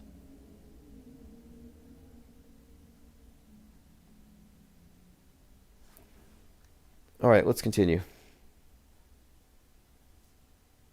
By the way, the term woke right, as I have been pointing out, I've been pointing out this because I'm noticing this trend, and I'm just putting it in context. Because the concept of the political horseshoe, this theoretical model, is actually built into the structure. There's a template. And right now, this thing with Iran and Iraq is creating a very pronounced schism in the right between the anti-Israel and the pro-Israel.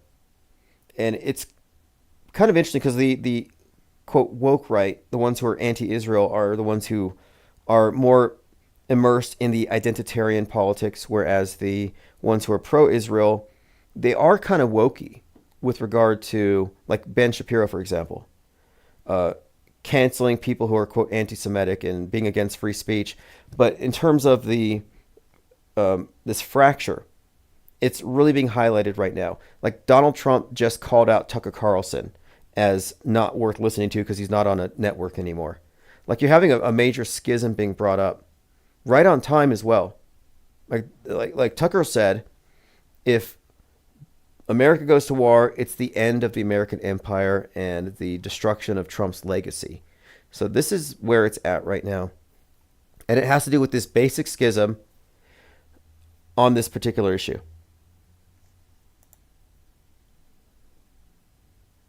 Beheaded One says, if catching a mind virus is true, then 3-6 Mafia would have dismantled all society. Exactly. They want us to think that we need censorship. And see, here's another correlation. Like, I'm not an anti-vaxxer, nor am I a pro-vaxxer. I consider myself a non, because I'm not even taking part in the conversation because I think it's just purely political. But the concept in 2020 was that you need the government to give you an immune system or a boost. You need the government to protect you from the virus. And the way they set it up was genius, because the carriers were the people on the other side of the political aisle who rejected the cure. But they want you to also think that the government needs to protect you from mind viruses, that you don't have a mental immune system. So the concept here is, do you have an immune system on your own, or does Big Brother need to provide it for you? And those who refuse it are the threats. So who is going to be refusing the internet lockdown, or who's going to refuse the calls to stop spreading certain memes? Obviously the right. So the same people who would fall into the anti-vax category are going to fall into the anti-censorship box when they try to shut down the internet. It's on the same lines. Same or analogous premise.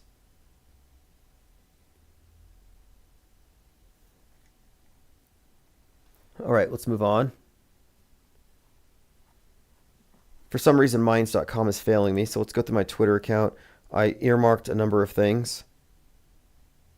They're Already Here has dug up a lot of great Las Vegas Harvest Festival shooting footage. They're like a terrorist shooting? Damn, so right here got shot. Mandalay Bay. Oh, he's shooting down from Mandalay Bay, dog. Damn. The first time he was in the backstage. That's who's in the back. Now, this is just interesting here. This is some of the original footage that I was actually live streaming, talking about this the first time YouTube shut me down during a live stream. Because the Vegas event marked a turning point. 10/1/2017. After that date, YouTube said, we're no longer going to allow non-approved news sources to have priority during tragic events. That's when they started putting us out, because those of us calling events fake were getting as much, if not more, traffic than mainstream. I mean, at this time, it was like a dozen channels covering the latest shooting. CNN, Fox, BBC, and then you'd have 5 or 6 auto hoaxers all calling it fake. And it was kind of competitive, and they had to shut us out. But on that day, I was real time calling into question what we were saying, and they shut it down, and they never... They're like a terrorist Damn, shooting? So what you hear... someone right here got shot. Mandalay Bay. Just random people just describing what happened, giving all the details, telling the story building. All right, let's continue scrolling down. Now look at this. I retweet things, and then I check on them later. So if I retweet it, it's not an endorsement. So the Patriot Oasis, this guy has 193,000 followers. He posts this tweet of breaking, full-scale riots have erupted in Los Angeles on Father's Day. Now he's getting paid. He's getting paid for those clicks. Now if you look at the engagement here, 278,000 people, 1,000 retweets, almost 1,000 comments. All kinds of people are commenting about these Father's Day riots. This is a truther and a patriot. Look, I don't trust anybody with patriot in the handle. Patriot is just a code for propagandists working for the alt-right media ecosystem, probably a bot. Well, it turns out that this video was not on Father's Day. So it's not a deep fake in the sense of it being AI, but it's a deep fake because it's been miscontextualized.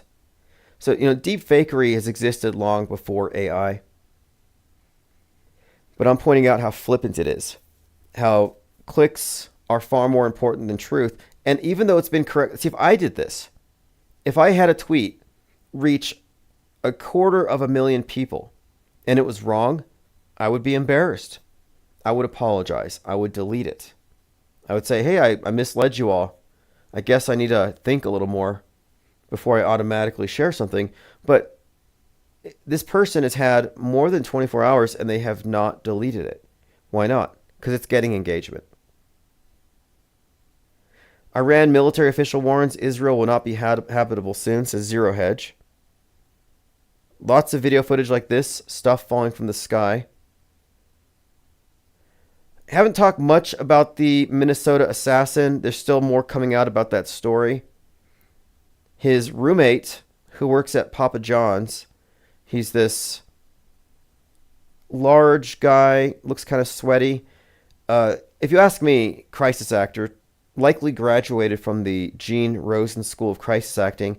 He goes from weeping and crying to laughing. They're working all kinds of hours. Didn't seem odd, no. Did he give you any emotional message said? And he can't breathe. I mean, I don't know. This guy's he's a method actor.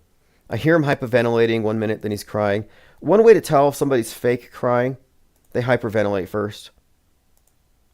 But this man's very much in love with the camera. He's the former roommate of the Minnesota shooting suspect, who has been described as a mad MAGA and a madman. And I took the phrase madman, I kind of like noticed, okay, madman is kind of an interesting and very specific phrase, because lately we've been talking about this thing called, or the movie called The Madness. And the madness referred to politically driven violence, but caused by social media that turns you mad. The mind viruses that drive you into madness, the madness. And I looked up the phrase madman because he was being referred to as a madman in so many contexts. And interestingly, an article came up, a recent article, about Matthew Weiner, the Mad Men creator. And right now he's working on a production involving John Wilkes Booth. So we're talking about a shooter called a madman. And again, the madness was one of the reasons I started looking at the phrase madman, and a couple of other reference points here. But mainly this. The Mad Men show creator is in the news as we speak. And he says he's in production in Baltimore for a Broadway run. And he's raising troubling parallels in today's United States. Everything in the play sounds contemporary. Every argument about the North and the South, the rich and the poor, white and black, every single aspect is going on right now. So he wrote a play about John Wilkes Booth. John Wilkes Booth saga reflects modern U.S. Mad Men creator. And of course, John Wilkes Booth, Lincoln has been in our conversation lately. Abraham Lincoln has been figuring prominently in a lot of the recent psyop prep. I mean, the penny, Trump killed the penny. The penny caused the Space Needle to explode. Daniel Penny, which brings up class war. And then, of course, the Lincoln face next to the Trump face in the USDA building. And then Musk with the black eye in the White House before he got kicked out next to the statue of Lincoln. So there's been a bit of this Lincoln stuff, and everything with Lincoln correlates to JFK leading up to his assassination. There are these very well-known, historically documented coincidences between Lincoln and JFK that are exactly 100 years apart. And the reason why that stands out to me is that a lot of what we've seen in recent programming analysis has to do with this Century project at the Space Needle and the use of the $100 bill. So there's constant reference to the number 100 with regard to the Space Needle concept, of the Space Needle of destruction, but also, again, correlating Lincoln with Trump. And now here's some Lincoln JFK coincidences. Just to point out the century thing, the 100 thing. Lincoln and Kennedy elected 1860, 1960. Andrew Johnson was born 1808, Lyndon Johnson 1908.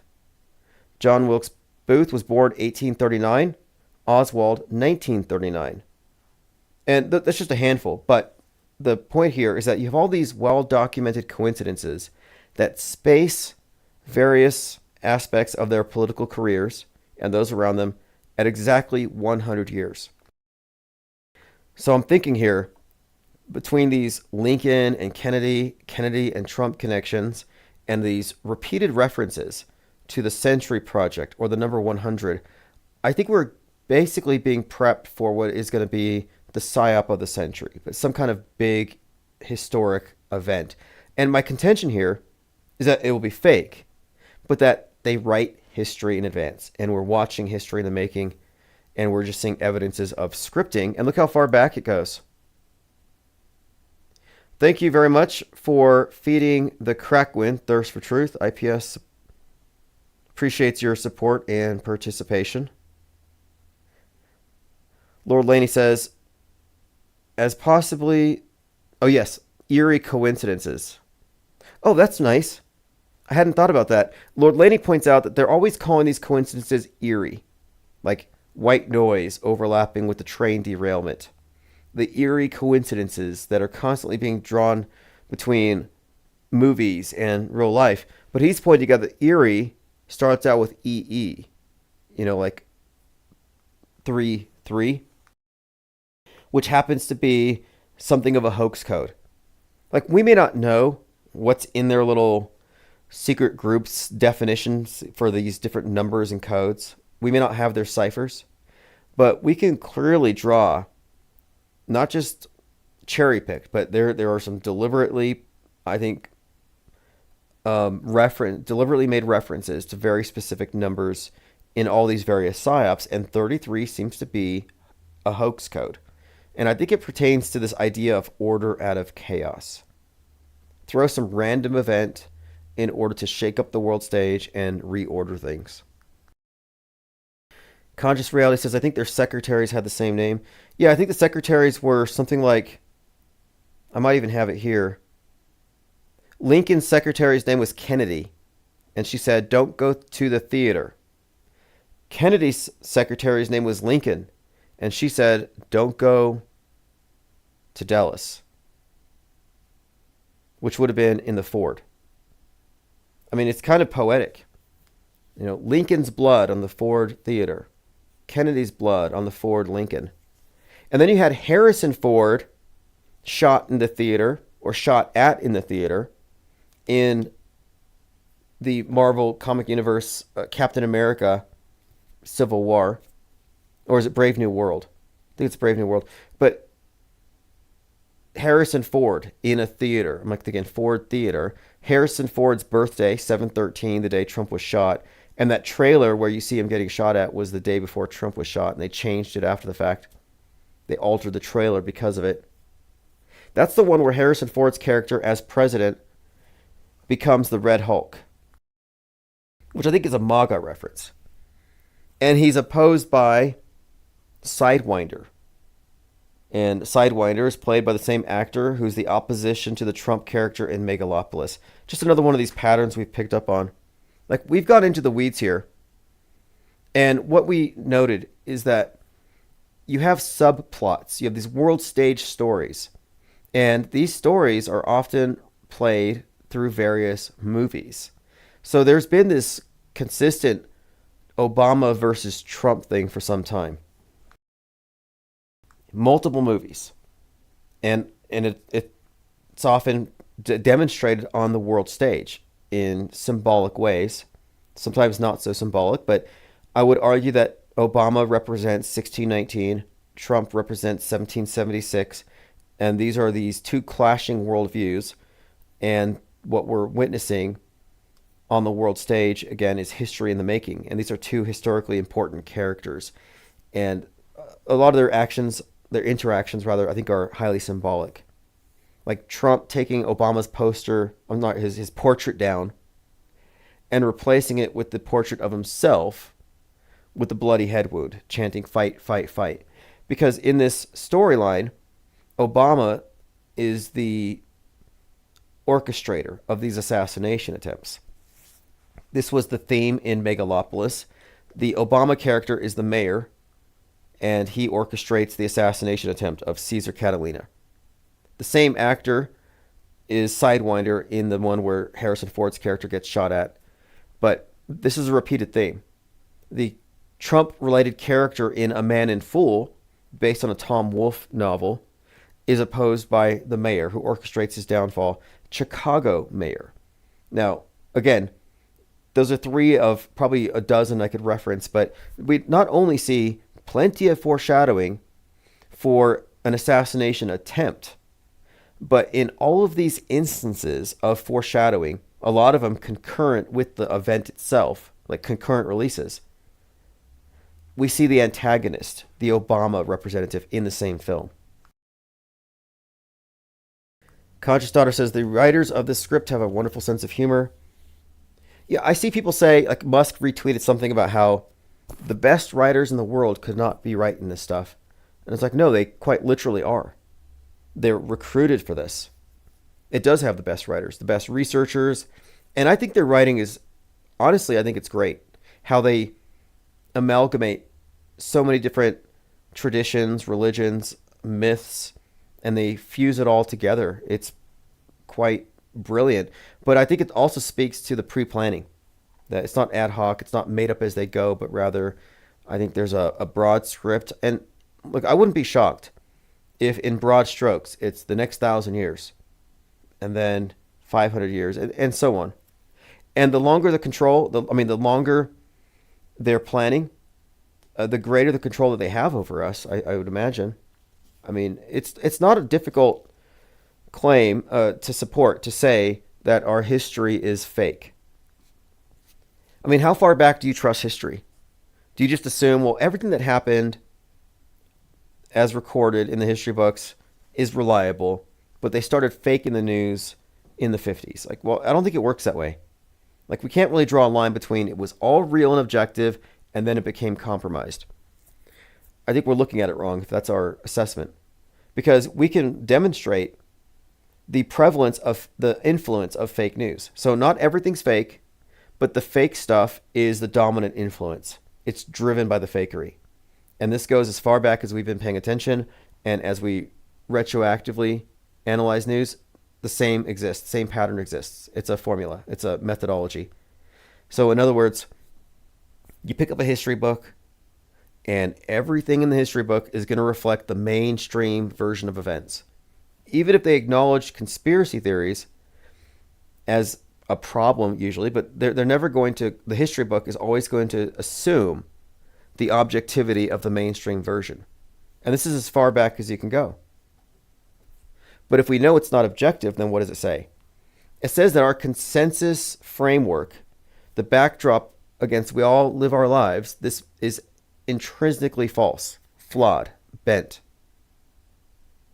So our history is totally bent. How far back can you trust it then? If the same people who make your news make your history. And then the second point, fake news becomes history. Every day is another page in the history book. And we've been observing this real time. This is why I call this parallel media, because we have a parallel version of events. We have another perspective of the same events. Ours is just a bit more nuanced, informed, and agnostic. But my point being, what we experience as the consensus worldview, the news as broadcast, specifically represents what a worldview monopoly wants us to focus on.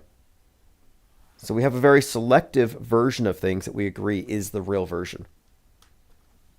And this goes back as far as media goes. It wasn't like it was recently hijacked. It's not a partisan thing. It's not the liberal media. No, it's monolithic. That's the big secret. Thank you, Charlie, for feeding the crack win. IPS supports your, appreciates your support. And also, we couldn't do this without your support. In fact, right now, there's a chance, because I'm a little behind on things, there's a chance we might be dark for a couple of days. But we'll see. I'll see if I can catch up. But at worst, it'll be a couple days before I can catch up on the internet. But if I am down, I have plans to release some pre-recorded content. My priority right now is boxing and shipping the PSYOP trading cards. So I'd like to have those done in the next couple of days.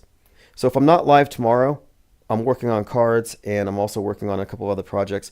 I have this concept for the hoax report. So if you go to autohoax.com, I have the hoax report. And the hoax report is essentially anybody who is in this particular area of inquiry. So if you're a media skeptic and you're blogging, you're writing, you're producing videos, I will list you here at the hoax report, which you can find at autohoax.com. LA riots exposed. These protests are being manufactured. I think that's Jake the A-hole. You can also find the most recent archives from the IPS here as well. But I'm going to add a video component here. But I'm going to have to work with an AI agent to do it, because what I want to have is a 24-hour video stream. But I don't just want it to be broadcasting necessarily like an OBS setup here that's always on. But I'd rather have it drawing content real time and playing it. For example, the recent uploads by 7 or 8 of the most prominent media critics playing, and these would be, of course, selected and embedded and played by the AI bot. So right now I have 24-hour audio, but I want to try to encompass both audio and video here soon. But if I can get the bot to handle the work of sourcing the live feeds and streaming it, it would make things a lot easier for me. Lord Laney says they've been meta-scripting since Plato was stuck in the cave. Yeah, that's an interesting concept. You know, it's like, how far back does this go? How far back? And so what we're really describing here, I think, is one of the oldest forms of the few controlling the many, one of the oldest forms of crowd control. I think this is just how essentially mankind has been farmed or corralled around God constructs, myths, worldview warfare, but a worldview, like think of the Truman Show.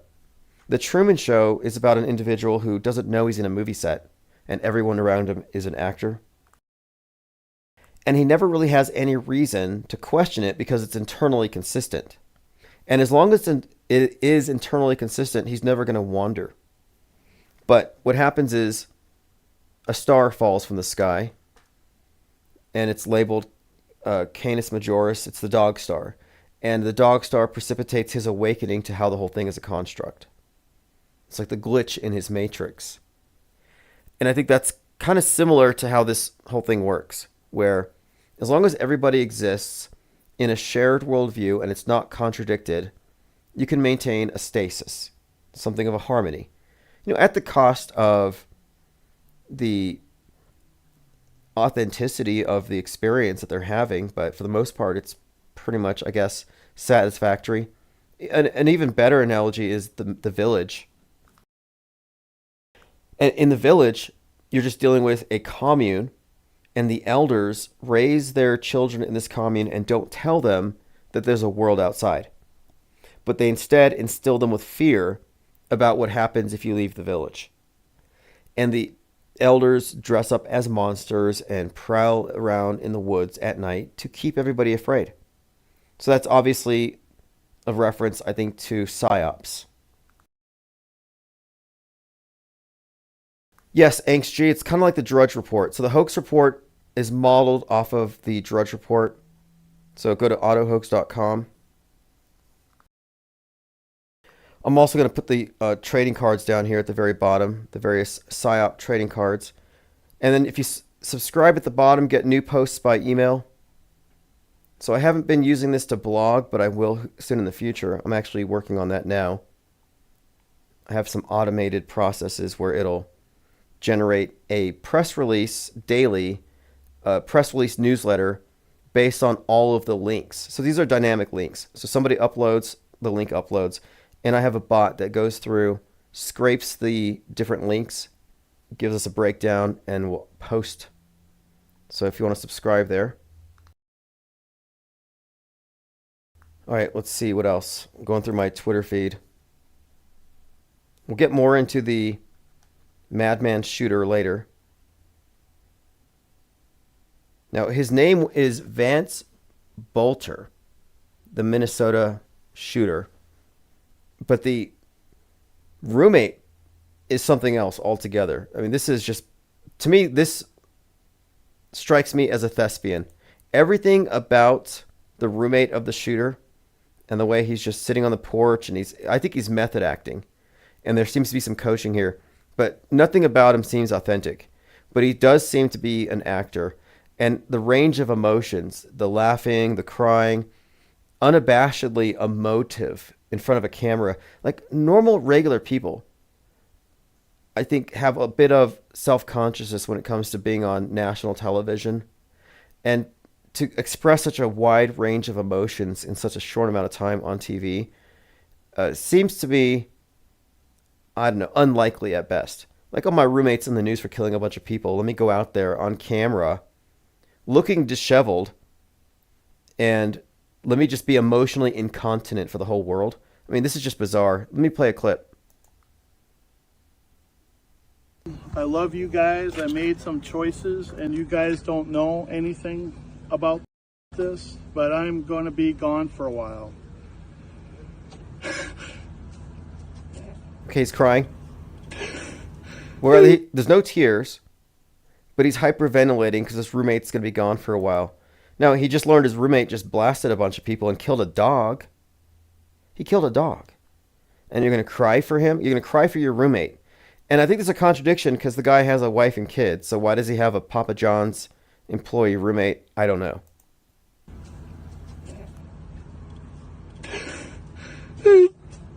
Sorry. Take your time. Take your time, says the reporter. Again, this is a graduate of the Gene Rosen School of Crisis Acting. No other explanation. Maybe dead shortly. He's looking at his phone and crying. This is method acting. The hyperventilation gives it away. This is an actor. There are a few other clues here I have that to me, I think just tip me off, but yeah, I'm not buying his performance. Chinese scientists just built a robot controlled by mini human brains that they grew from stem cells. I actually support this. I might donate my brain to cyborg research and development. But no, they found that they could take some blood and they can extract stem cells, make a little brain blob and stick it in a robot. I mean, this is cutting edge. Than AI, learning with fewer examples. Could this be because some aspect of the human spirit is locked in these brain cells? And is there any moral issue with using human brain cells and possibly the human soul to power robots to perform slave-like? This robot... Yeah, what are the moral implications for using part of a human brain and possibly a human soul to power robots? That is kind of Philip K. Dick, Black Mirror level science fiction horror. Human brain cells. Chinese researchers have developed this brain-on-chip technology called MetaBOC. Okay, MetaBOC, that's what it's called. You'll probably hear more of it in the future. But yeah, little robot brains. So these reporters really spent a lot of time around this crying man, crying about his roommate, getting emotional while reading the tweets. Now here's the shooter. Minnesota shooter. Here he is being a Christian nationalist on stage, but now they're saying he's left-wing. So it's kind of hard to say which he is. That's why I'm waiting for the story to roll out. But here he is, very enthusiastically prancing around in a church. Like, je suis juste excité right de here, Jésus. right now. Jusqu'à présent, même maintenant. And when I get excited, Et quand je suis excité, I want to dance. je veux danser. And what Jesus did for me. Ce que Jésus a fait pour moi. Jesus is God. Jésus est Almighty Dieu. God. C'est le Dieu He puissant. saved my life. Il a sauvé ma Woo! vie. I'm excited about God. all right, there's the shooter excited about God. They're calling him a madman. All right, moving on. The Trump parade, a lot of people said it was underwhelming. Look at this. The negative space on the stage between two American flags and the roofing material. I mean, the roof there. You see how it creates this, what appears to be the shape of a goat. Like, even the podium is the beard. Like, a lot of people are noticing it looks like Baphomet. You know, the satanic goat is just kind of built into the stage. They might be reaching. It might be pareidolia. You do have the pentagram right above it. That's kind of sus. I'll look into it. Others say they see Pepe the Frog which I can kind of see that too. So it's somewhat subjective. All right, moving on. Shooting at Fort Hood. Haven't followed up on that one. Do you all remember the Fort Hood shooter from the Soldiers of Allah? His name was Major Hassan. That event was qualitatively different than any other shooting event that I'd seen. And it's because it took place on a military base. And when it happened, there were no journalists there. There's not CNN. See, because when the journalists go, when CNN, when Fox, when whoever goes to the school shooting or the mass shooting, they're not going to record and present information to you. They're part of the production. They're witnessing the lie, but broadcasting it as truth. They're part of it. They're an intrinsic part of the psyop. But when it came to the shooting at Fort Hood, the mainstream media couldn't just go on to the base. There's a process to getting on base. There's passes required and all that. And so for the shooting to be immediately recorded and reported on, they had to rely on the on-base reporters, the actual soldiers who work in media and do their base newspaper. And so it was very poorly produced. Like, it just came off as very low budget.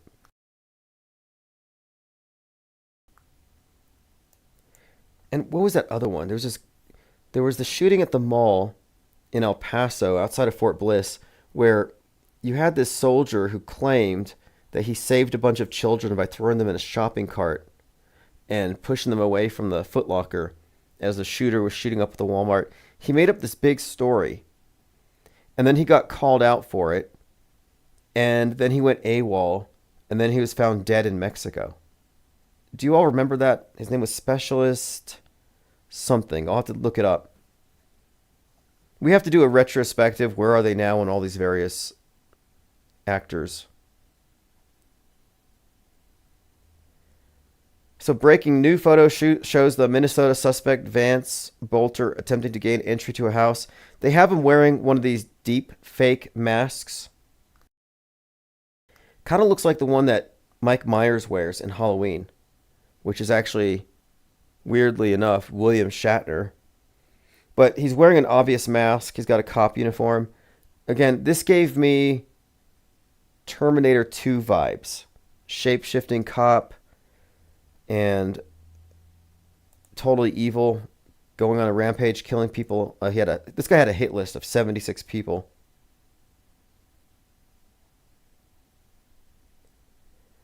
Okay, here we go. This is the guy who survived the plane crash. And he says, I can't explain everything. Sole survivor of Air India crash gives first-hand account of what happened. And he describes how he jumped out of the plane. Did you pull the emergency doors? No. Emergency door is broken. Yeah. My seat is broken. Yeah. Then I see the page little bit. Yeah. Then I will try to come out. Okay. Yeah, that's why. So, did the aircraft catch fire before you came out? Yes. Okay. Little bit fire. After me, I'm out. Then blast. Okay, well, so he claims that he got out of the plane, then he heard the blast. And she reiterates this, and it does seem a little puzzling. So, did anybody help you, or you after that you came out on your own? How did you jump from the aircraft? I'm not jumping. Okay. I just walk out, innit? Okay. Then ambulance coming in. You did walk out on the building, or how? No, in floor. On the floor. Yes. So she seems confused because the airplane looked like it had impaled a building, but he walked out on the ground floor level. So there seems to be a discrepancy. This, to me, seems very hoaxy for a lot of reasons, but not just the 11A, the other actor surviving a similar thing, but a lot of it seems very hoaxy to me, but not the least of which, I kind of think there's something unusual about how they have this eyewitness interview with the survivor, in the hospital this soon after. I think it's a little early. I find it a little suspect. That might not be a big deal, but it's like after a mass shooting event or a school shooting event, I always find it strange when they're interviewing eyewitnesses before they've had an appointment with the police to give their account of what happened. I mean, it's supposed to be a crime scene, and here they are just showing their faces and describing things in such a way that, if anything, would compromise the case. I mean, there are so many problems with these fake events, but my take on this one is it seems very fake. There are many inconsistencies. I need more information if I'm going to take it seriously. HG says, I don't understand. What is he saying? Well, he was just reiterating that he didn't have to go out the emergency door, but he just walked out of the plane. And again, it doesn't really add up. Like, how is he on the ground floor? So here I have a picture of the evil cop from Terminator, just to remind you of what he looks like. And then you have the assassin who was supposedly impersonating a cop. Politically motivated assassin. Suspect impersonated a police officer.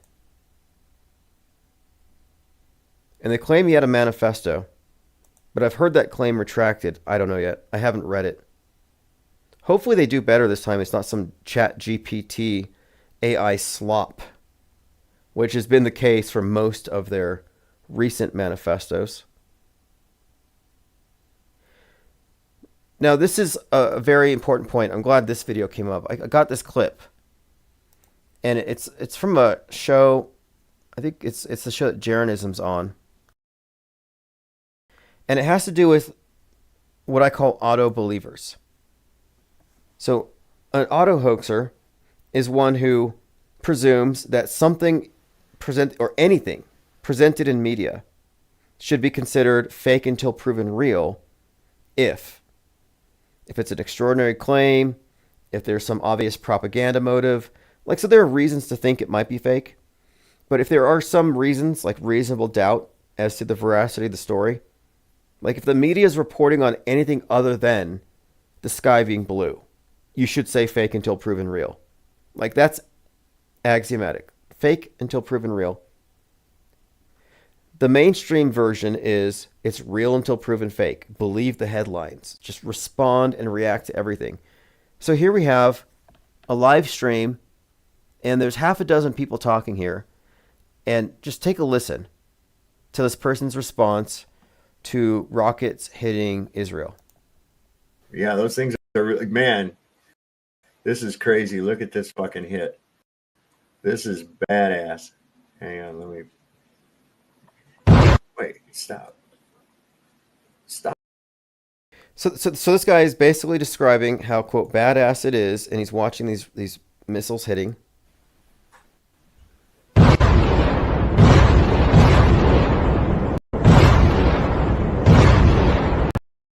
It looks like a nuke. What am I seeing there? Oh, that's You're seeing Iranian missiles hitting Tel Aviv, brother. Yeah, I know, but when I'm looking at it, it looks like it has like an electrical component to it, the way it's going off. Like, so they're cheering this on because they're in the political horseshoe and they take sides, and they are noting how there must be some special weaponry involved because these electric flashes. But then you find out after 5 minutes of this that it was fake.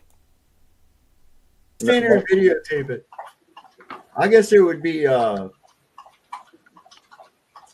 wait a second. There was a reader's note under there. It said this video is AI generated. So again, this video is AI generated. So after several minutes of responding to it, reacting to it, Virtual Reality Witness posted this. Former Jaron co-host Sovereign Soul falls for AI war footage. This idiot believes what he sees on the TV screen. So that's kind of my point here, is that this is a passive media consumer. He saw it, it's real. No mental immune system, pure mind aids. He's just infected with a mind virus. This is happening. I'm experiencing this is real. That's the truther version of the mainstream version, the mainstream process of accepting the mainstream take on what's real.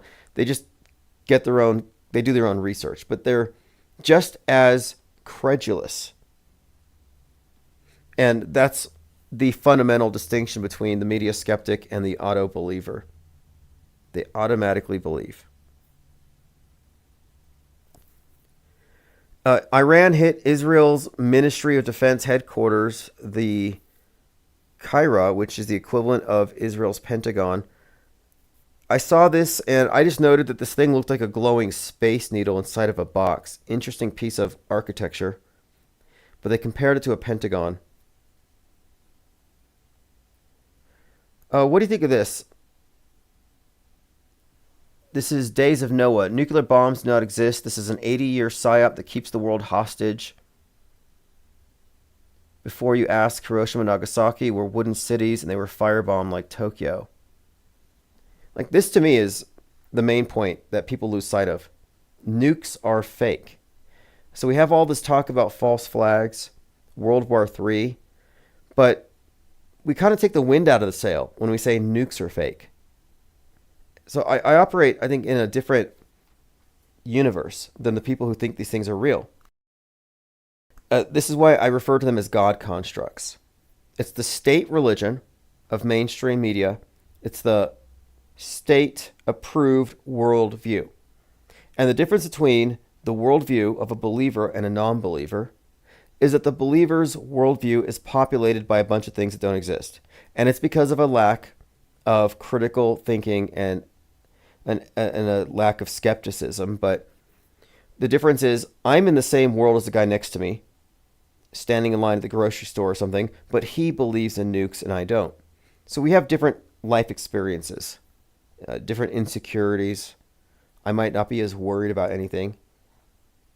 I guess my point here is that the mainstream mind is basically programmable to be reactive. Seneca, this is a quote, "Religion is regarded by the common people as true, by the wise as false, and by the rulers as useful." And that's kind of how I see it. The programmers use media in the same exact way. And the common people are just the auto-believers. As far as the wise, that would only really, I think, pertain to and describe only a small percentage of media critics. It wasn't possible to achieve full situational awareness about media fakery until relatively recently. So we should also keep that in mind. It's a new development.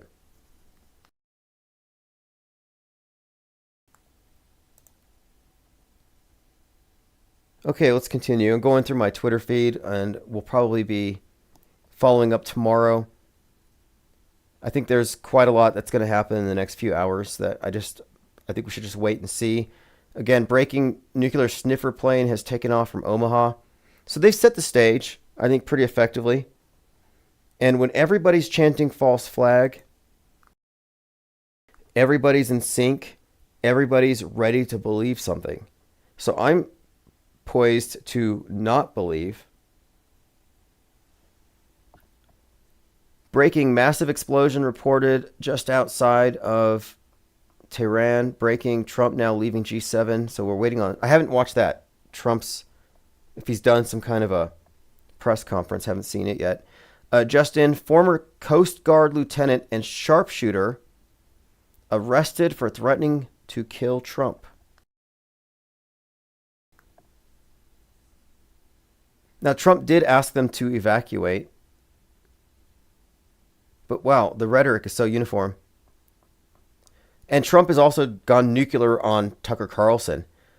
Donald Trump tweeted, "Somebody please explain to kooky Tucker Carlson that Iran cannot have a nuclear weapon." Well, Tucker Carlson falls in the category of woke right, and Trump is not. He is not. It's interesting, too, because Trump is not as extreme as his base, but he's always pandered to the extreme.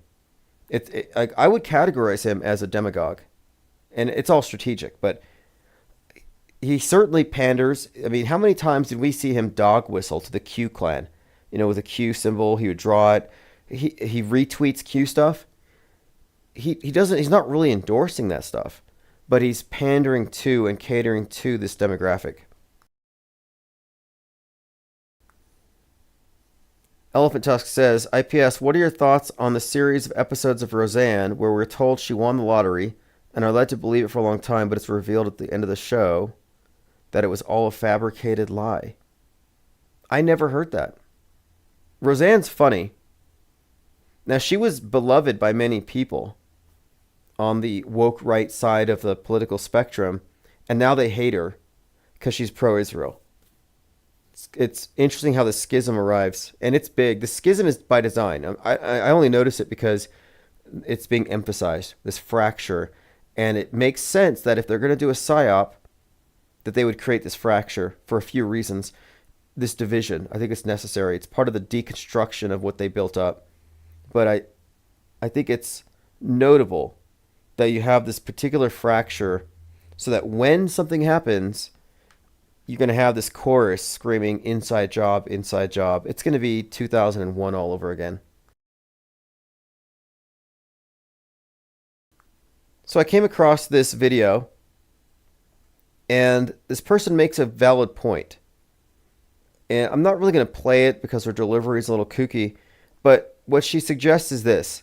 She believes that many of the people that we view as mere politicians were actually likely kidnapped in the 90s, in the early 2000s, and were groomed their entire lives to serve in the capacity of politicians. But she makes an interesting point, and she brings up a missing girl named Maura Murray and how she apparently seems to look like the adult politician Maura Healey.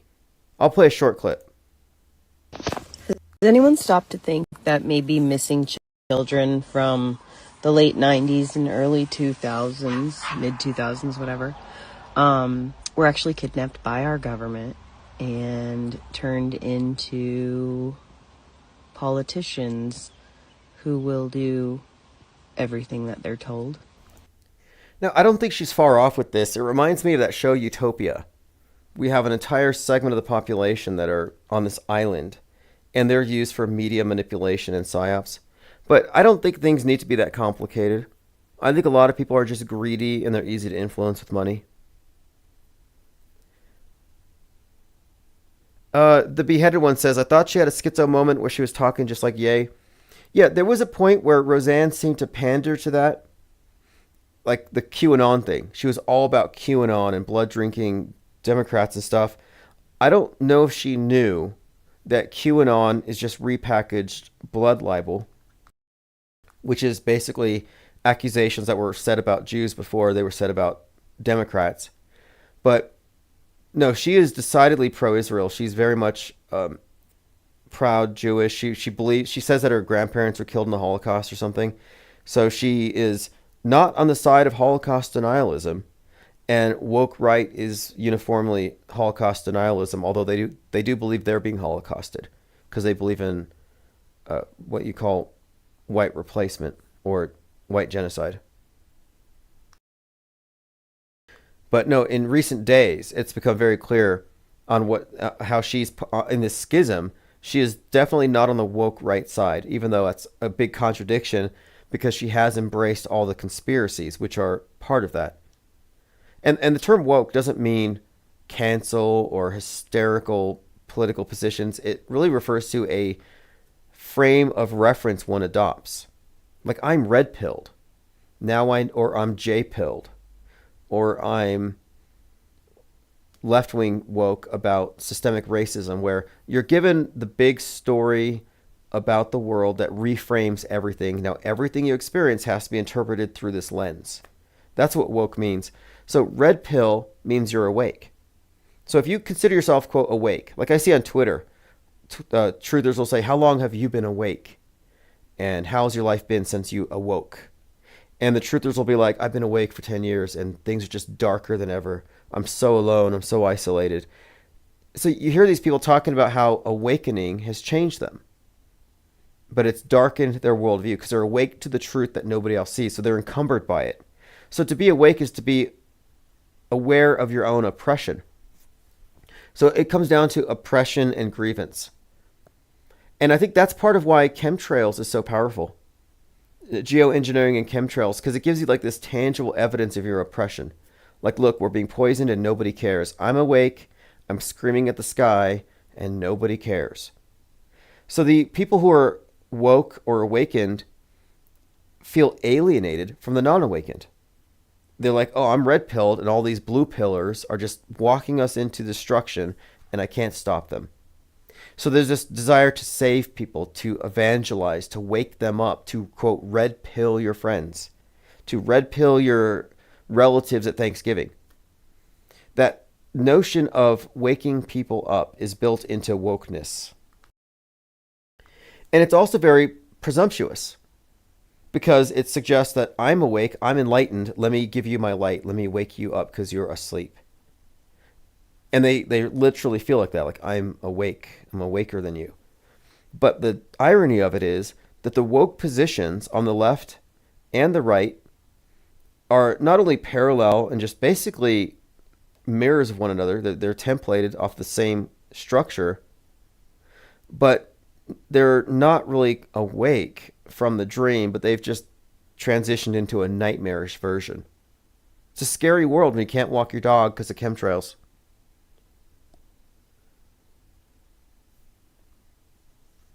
Okay, update.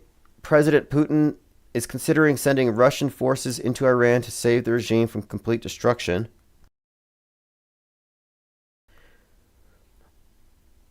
Now, I don't know what's up with the ISS, but anything down below will have to impact what goes on up there. And the movie ISS had the cosmonauts and the Americans fighting for control of the ISS. Breaking, President Trump says everyone should evacuate from Tehran immediately. Now, I haven't kept up with the news in the last couple of hours, so I'm sure this has developed, so we'll continue on this later. But look at this. Breaking. U.S. tells allies it will not join war unless Iran targets Americans. This is from Axios. Just in, Netanyahu says, today it's Tel Aviv, tomorrow it's New York. So we have a couple good examples of foreshadowing a, quote, false flag in America to justify going into war. So again, very 9/11-y build-up here. Elephant Tusk says, Tim, have you seen this psychic guy on YouTube who does psychic analysis on the characters on the world stage? It's fascinating to watch. No, I'd like to check it out. I like to watch the body language readers. That's always insightful. But no, I have not seen the psychic one. Here's what Donut said, and I agree with him here. He said, I try to warn you all with my Godzilla AI. You're seeing mass disinformation with AI. Over the next 6 months, you won't be able to tell the difference between reality and AI. This will bring the reset of the internet, in my opinion. And this is exactly what Mountainhead's about. But we've already crossed that point. We've long since crossed that point. People can't tell real from fake. Not because of AI, generative AI, but because of rear screen projection. Because of hyper-realistic synthetic face masks, because of basic propaganda. So we have already been deepfaked. We are collectively deepfaked. The world has already been put into a fictional universe. So this again, we could talk about AI, generative AI creating chaos. I think it's not necessarily true because we're already there. But if they can convince us it's a problem, they can control it, guardrail it, and prevent it from being used against the system. As I pointed out earlier, I'm just trying to create an app to track contrails, but label them chemtrails so I can market it to chemtrail people. And the Chat GPT would not let me describe it as chemtrails. Like, why is that? Why do they put this inside of the system? Like, it just seems to me that they've hardwired AI, that they're setting it all up to reinforce the mainstream at all times, to treat mainstream as objective, and to maintain the stranglehold over our worldview collectively. They need to regulate AI because it kind of sets us free. It really does. It has the potential, I think, to upset the worldview and the monopoly on it. But I think they have it under control. Everything is under control. Good morning, Marcel. The beheaded one says, shouldn't it be in support of what you're making?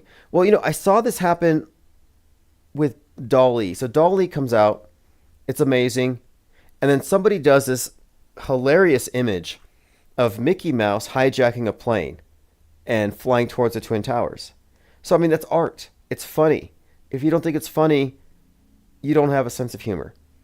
But as a result of that, DALL-E said that they had to lobotomize their program. Like, they basically had to put guardrails. They use the word guardrails because somebody made this horrific image. Disney has no comment on AIs generating Mickey Mouse doing 9/11. Mickey Mouse hijack, disturbing cartoon incident. Mickey Mouse doing a 9/11. So this is the image. Futurism. AI generating pictures of Mickey Mouse doing a 9/11. So the point of this article is that we must do something. This is a problem. Everybody has to suffer. Because one person prompted AI to make a controversial image, everybody has to adjust. And we accepted this.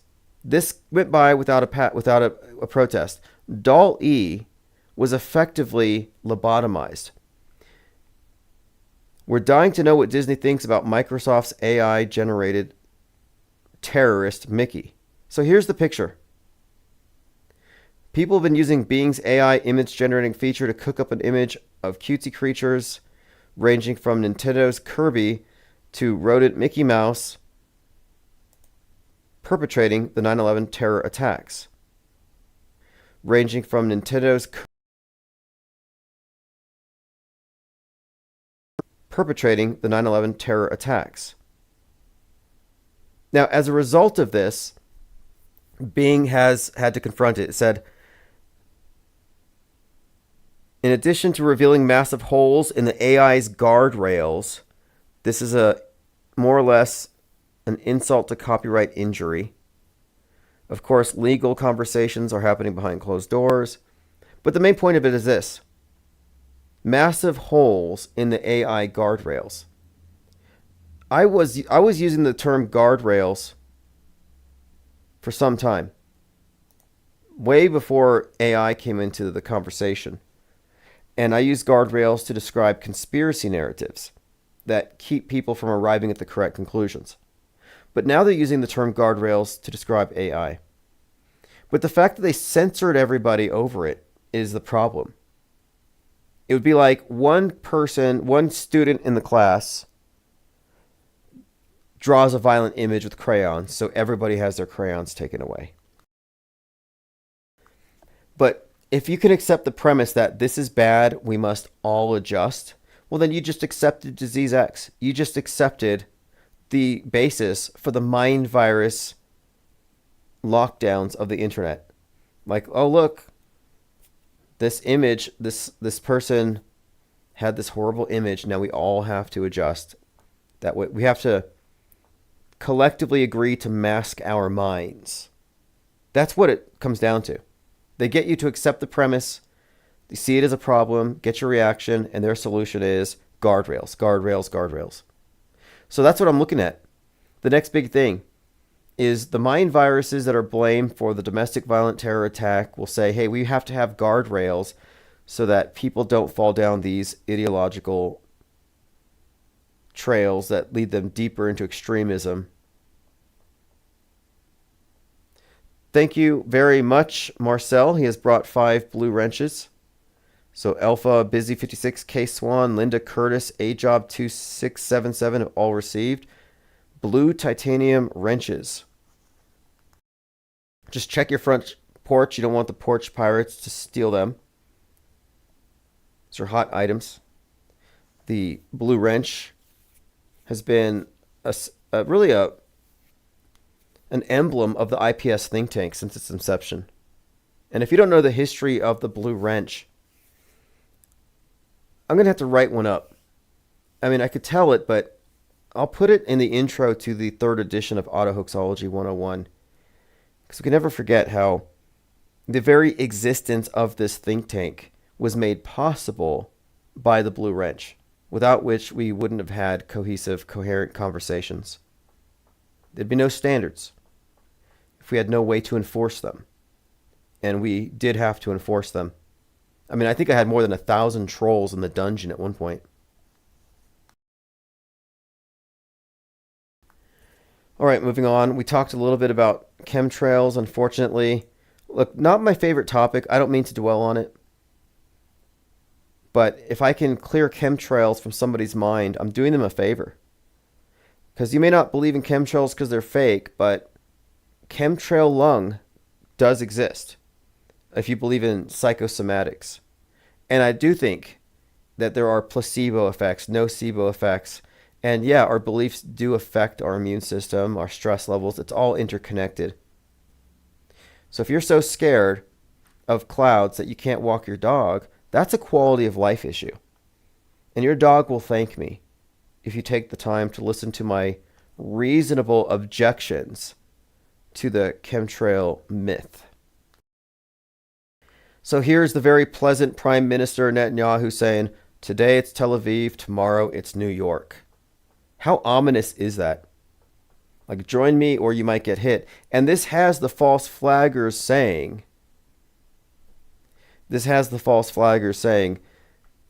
Israel's going to bomb America and blame Iran. Now, this is an interesting observation. Synchro pointed this out. Look at the resemblance between Luigi Mangione and Lee Harvey Oswald. And if you remember one of his perp walks, because he had several perp walks, it's like a fashion show catwalk. How many times did we see Luigi being marched around? But here he is, dressed exactly like Lee Harvey Oswald. Like, uncanny. Just how close these images are. And this was pointed out at the time. And there were a few reasons why, we had pointed this out. There was this build-up around this event. But here's Luigi and Lee Harvey Oswald. But now look at this. I was noticing today, because TMZ put this picture out of Luigi next to Brian Thompson. And I thought they chose a very unflattering picture of Brian Thompson. And contrarily, they took a flattering picture of Luigi. Like they're obviously trying to convey something here. Class warfare, make the rich guy look detestable, make this other person sympathetic. But what Synchro noted is that Brian Thompson has the same proportions and even the facial features almost align perfectly with JFK. So he did a mashup here. And if you look, you can kind of see an Oswald Kennedy template with the Thompson and Luigi Mangione. And this is intriguing for a few reasons to me. Because Luigi Mangione also appears in the character Mickey 17.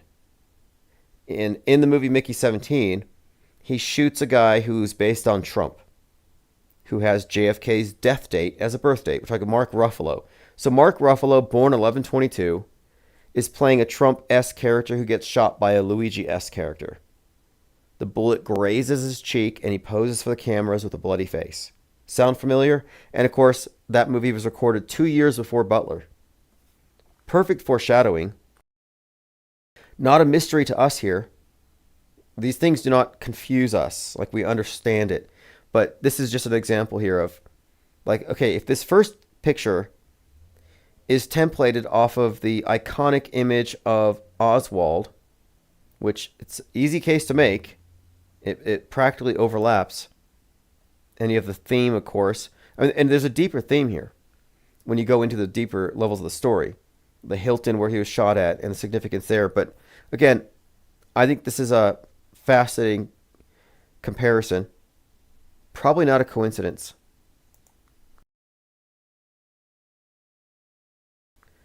All right, moving on. A couple other tweets here. Breaking, an Israeli airstrike struck the headquarters office of Iranian state media. They were live on air. Yeah, this looks so phony to me. They're live on air, a missile hits, you see debris falling and smoke. I mean, it looks like crisis acting to me. Laura Loomer's cheering it on. This is where you get to see the psychopathy of people emerge. So Laura Loomer is one who probably, and I haven't checked, but I'd be willing to bet, that she probably criticized the fans of Luigi. Like, how can you be fans of Luigi? He's a murderer. You people are psychopaths. But here she is. When her side is doing the destruction or the killing, the mayhem, she's in favor of it. What's revealing, though, are that these are fake events. And these fake events do reveal people's character.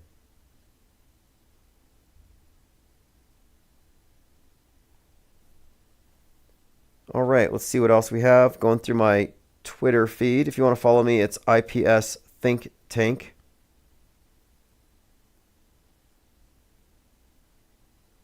Jamarian May says recycled scripts. Oh yes, well, what don't they recycle?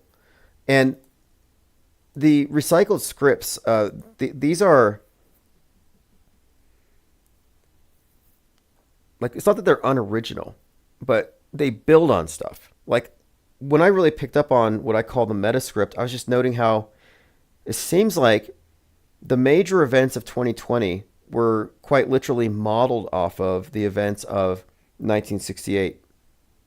And there's a ton of 1968-2020 correspondences that seemed to be uncanny at first. And then I realized something is like middle of 2020, there were so many overlaps that my thinking was, okay, clearly they found some narratives that were powerful. People who lived through that can compare it to this. So I saw it as good script writing. But it became clear to me when Trump started saying, when the looting starts, the shooting starts, and then he was accused of borrowing lines from segregationists in the late 1960s, I thought, okay, either Trump is being fed these lines, he's provoking on purpose, and he doesn't know the meaning, or he's, I mean, it's one or the other. Either he just said it, which I doubt, or he was fed these lines. But regardless, these lines were obviously connected to segregationists in the late 1960s. So I thought, why would Trump's people let him use such a statement, so inflammatory? But perhaps it was the fact that the script was recalling 1968 and putting these characters in these roles. You know, even the term coronavirus was coined in 1968, but there were dozens of things that were overlapping at the time, sometimes to the day. And it's good story writing, you know, to recycle, to borrow, and to get people to make these comparisons, to reference these previous events. And I think that's what they're doing with Trump, making these associations with Kennedy. You know, they're trying to create maximum impact.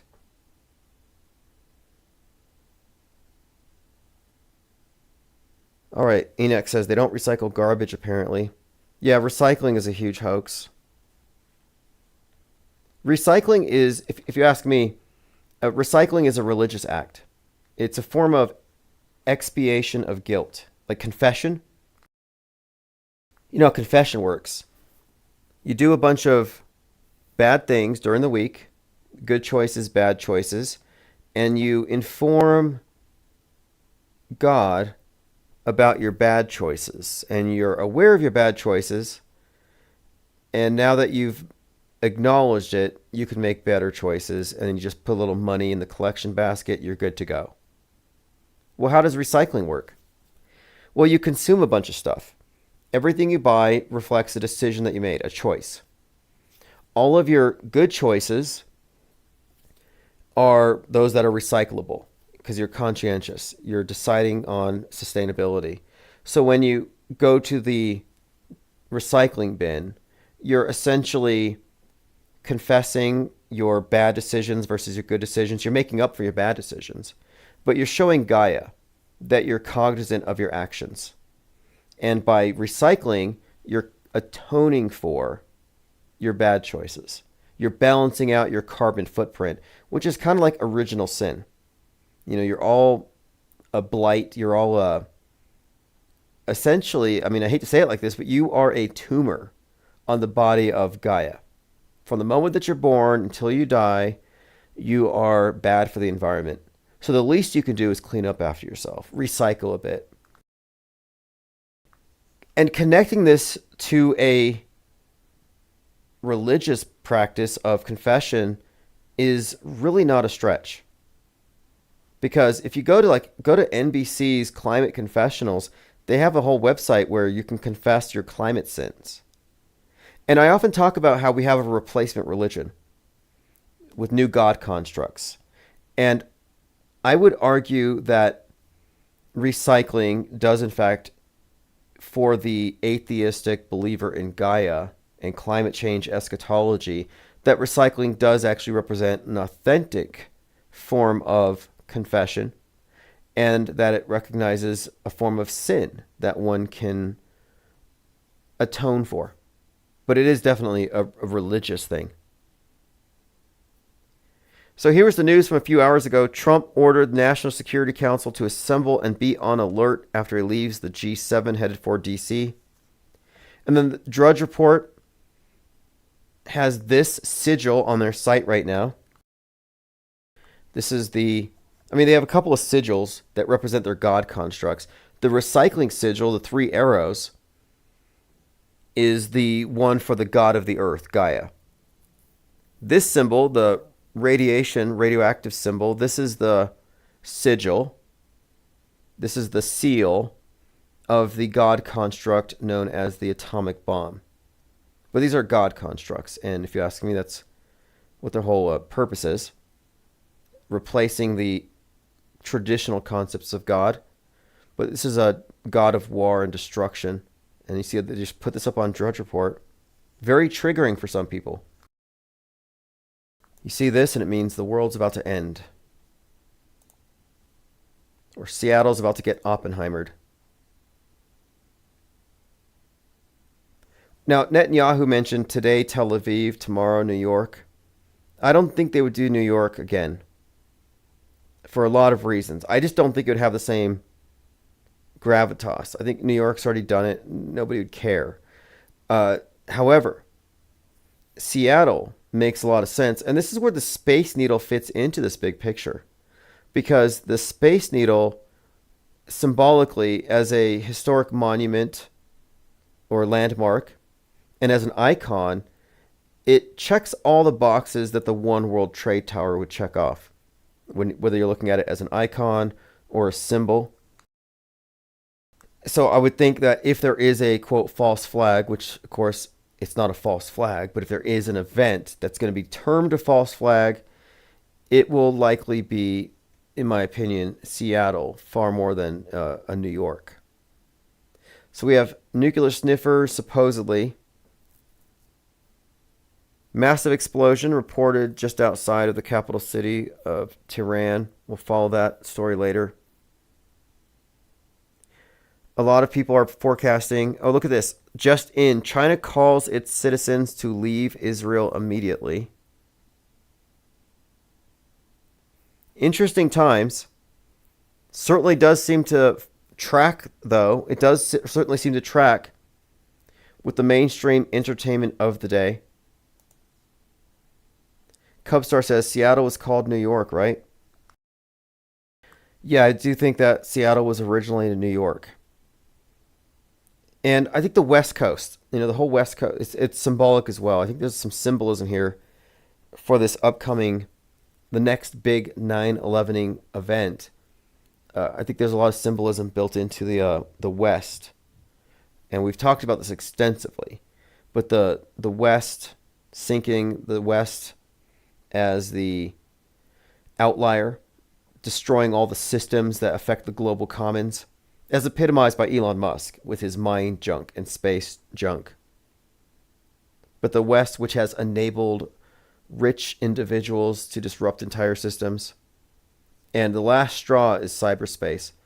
Musk is ruining cyberspace. That's how it's going to be interpreted.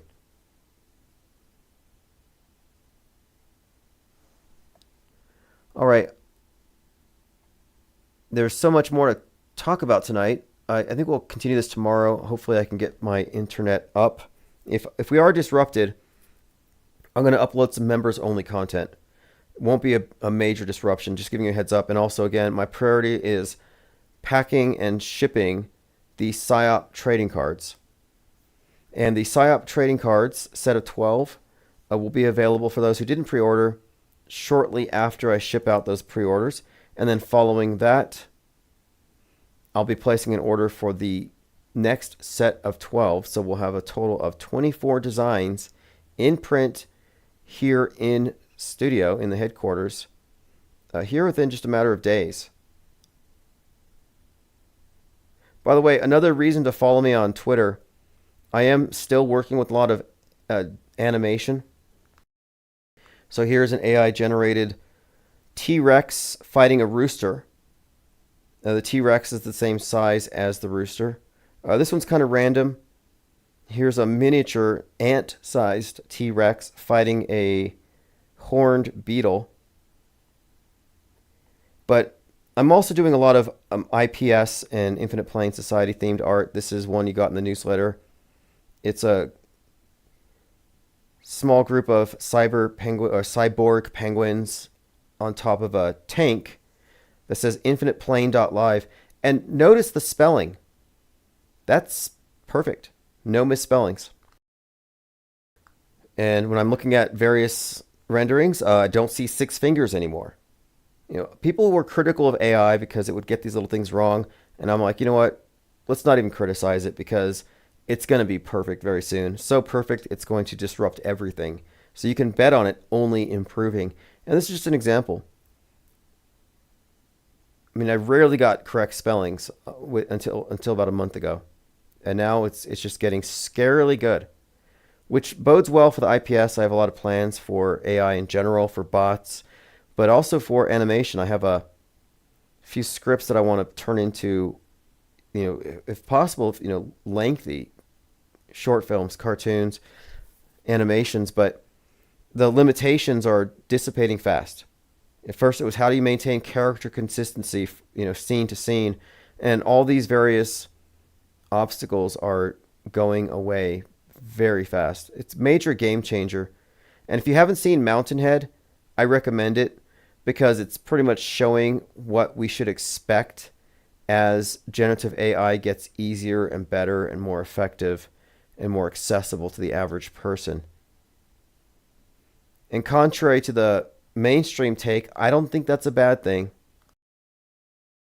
I don't think everybody having access to the ability to create quality art, video, or anything else, I don't think that's a problem. I think it's a net gain in intelligence, and I think everybody would benefit from it. Because I remember, like, before generative AI was so easy to use for anybody, a lot of people still had some trepidation. I did see a lot of AI phobia, and I see that fading. By the way, if any of you are interested in any of the stuff that I'm using for art or even just creating bots or apps, I am in Discord quite a lot, and in voice chat. I've been going to voice chat, and we'll be using that to talk about a lot of these things. Here's an example of a penguin I created going through the LA riots on a Segway.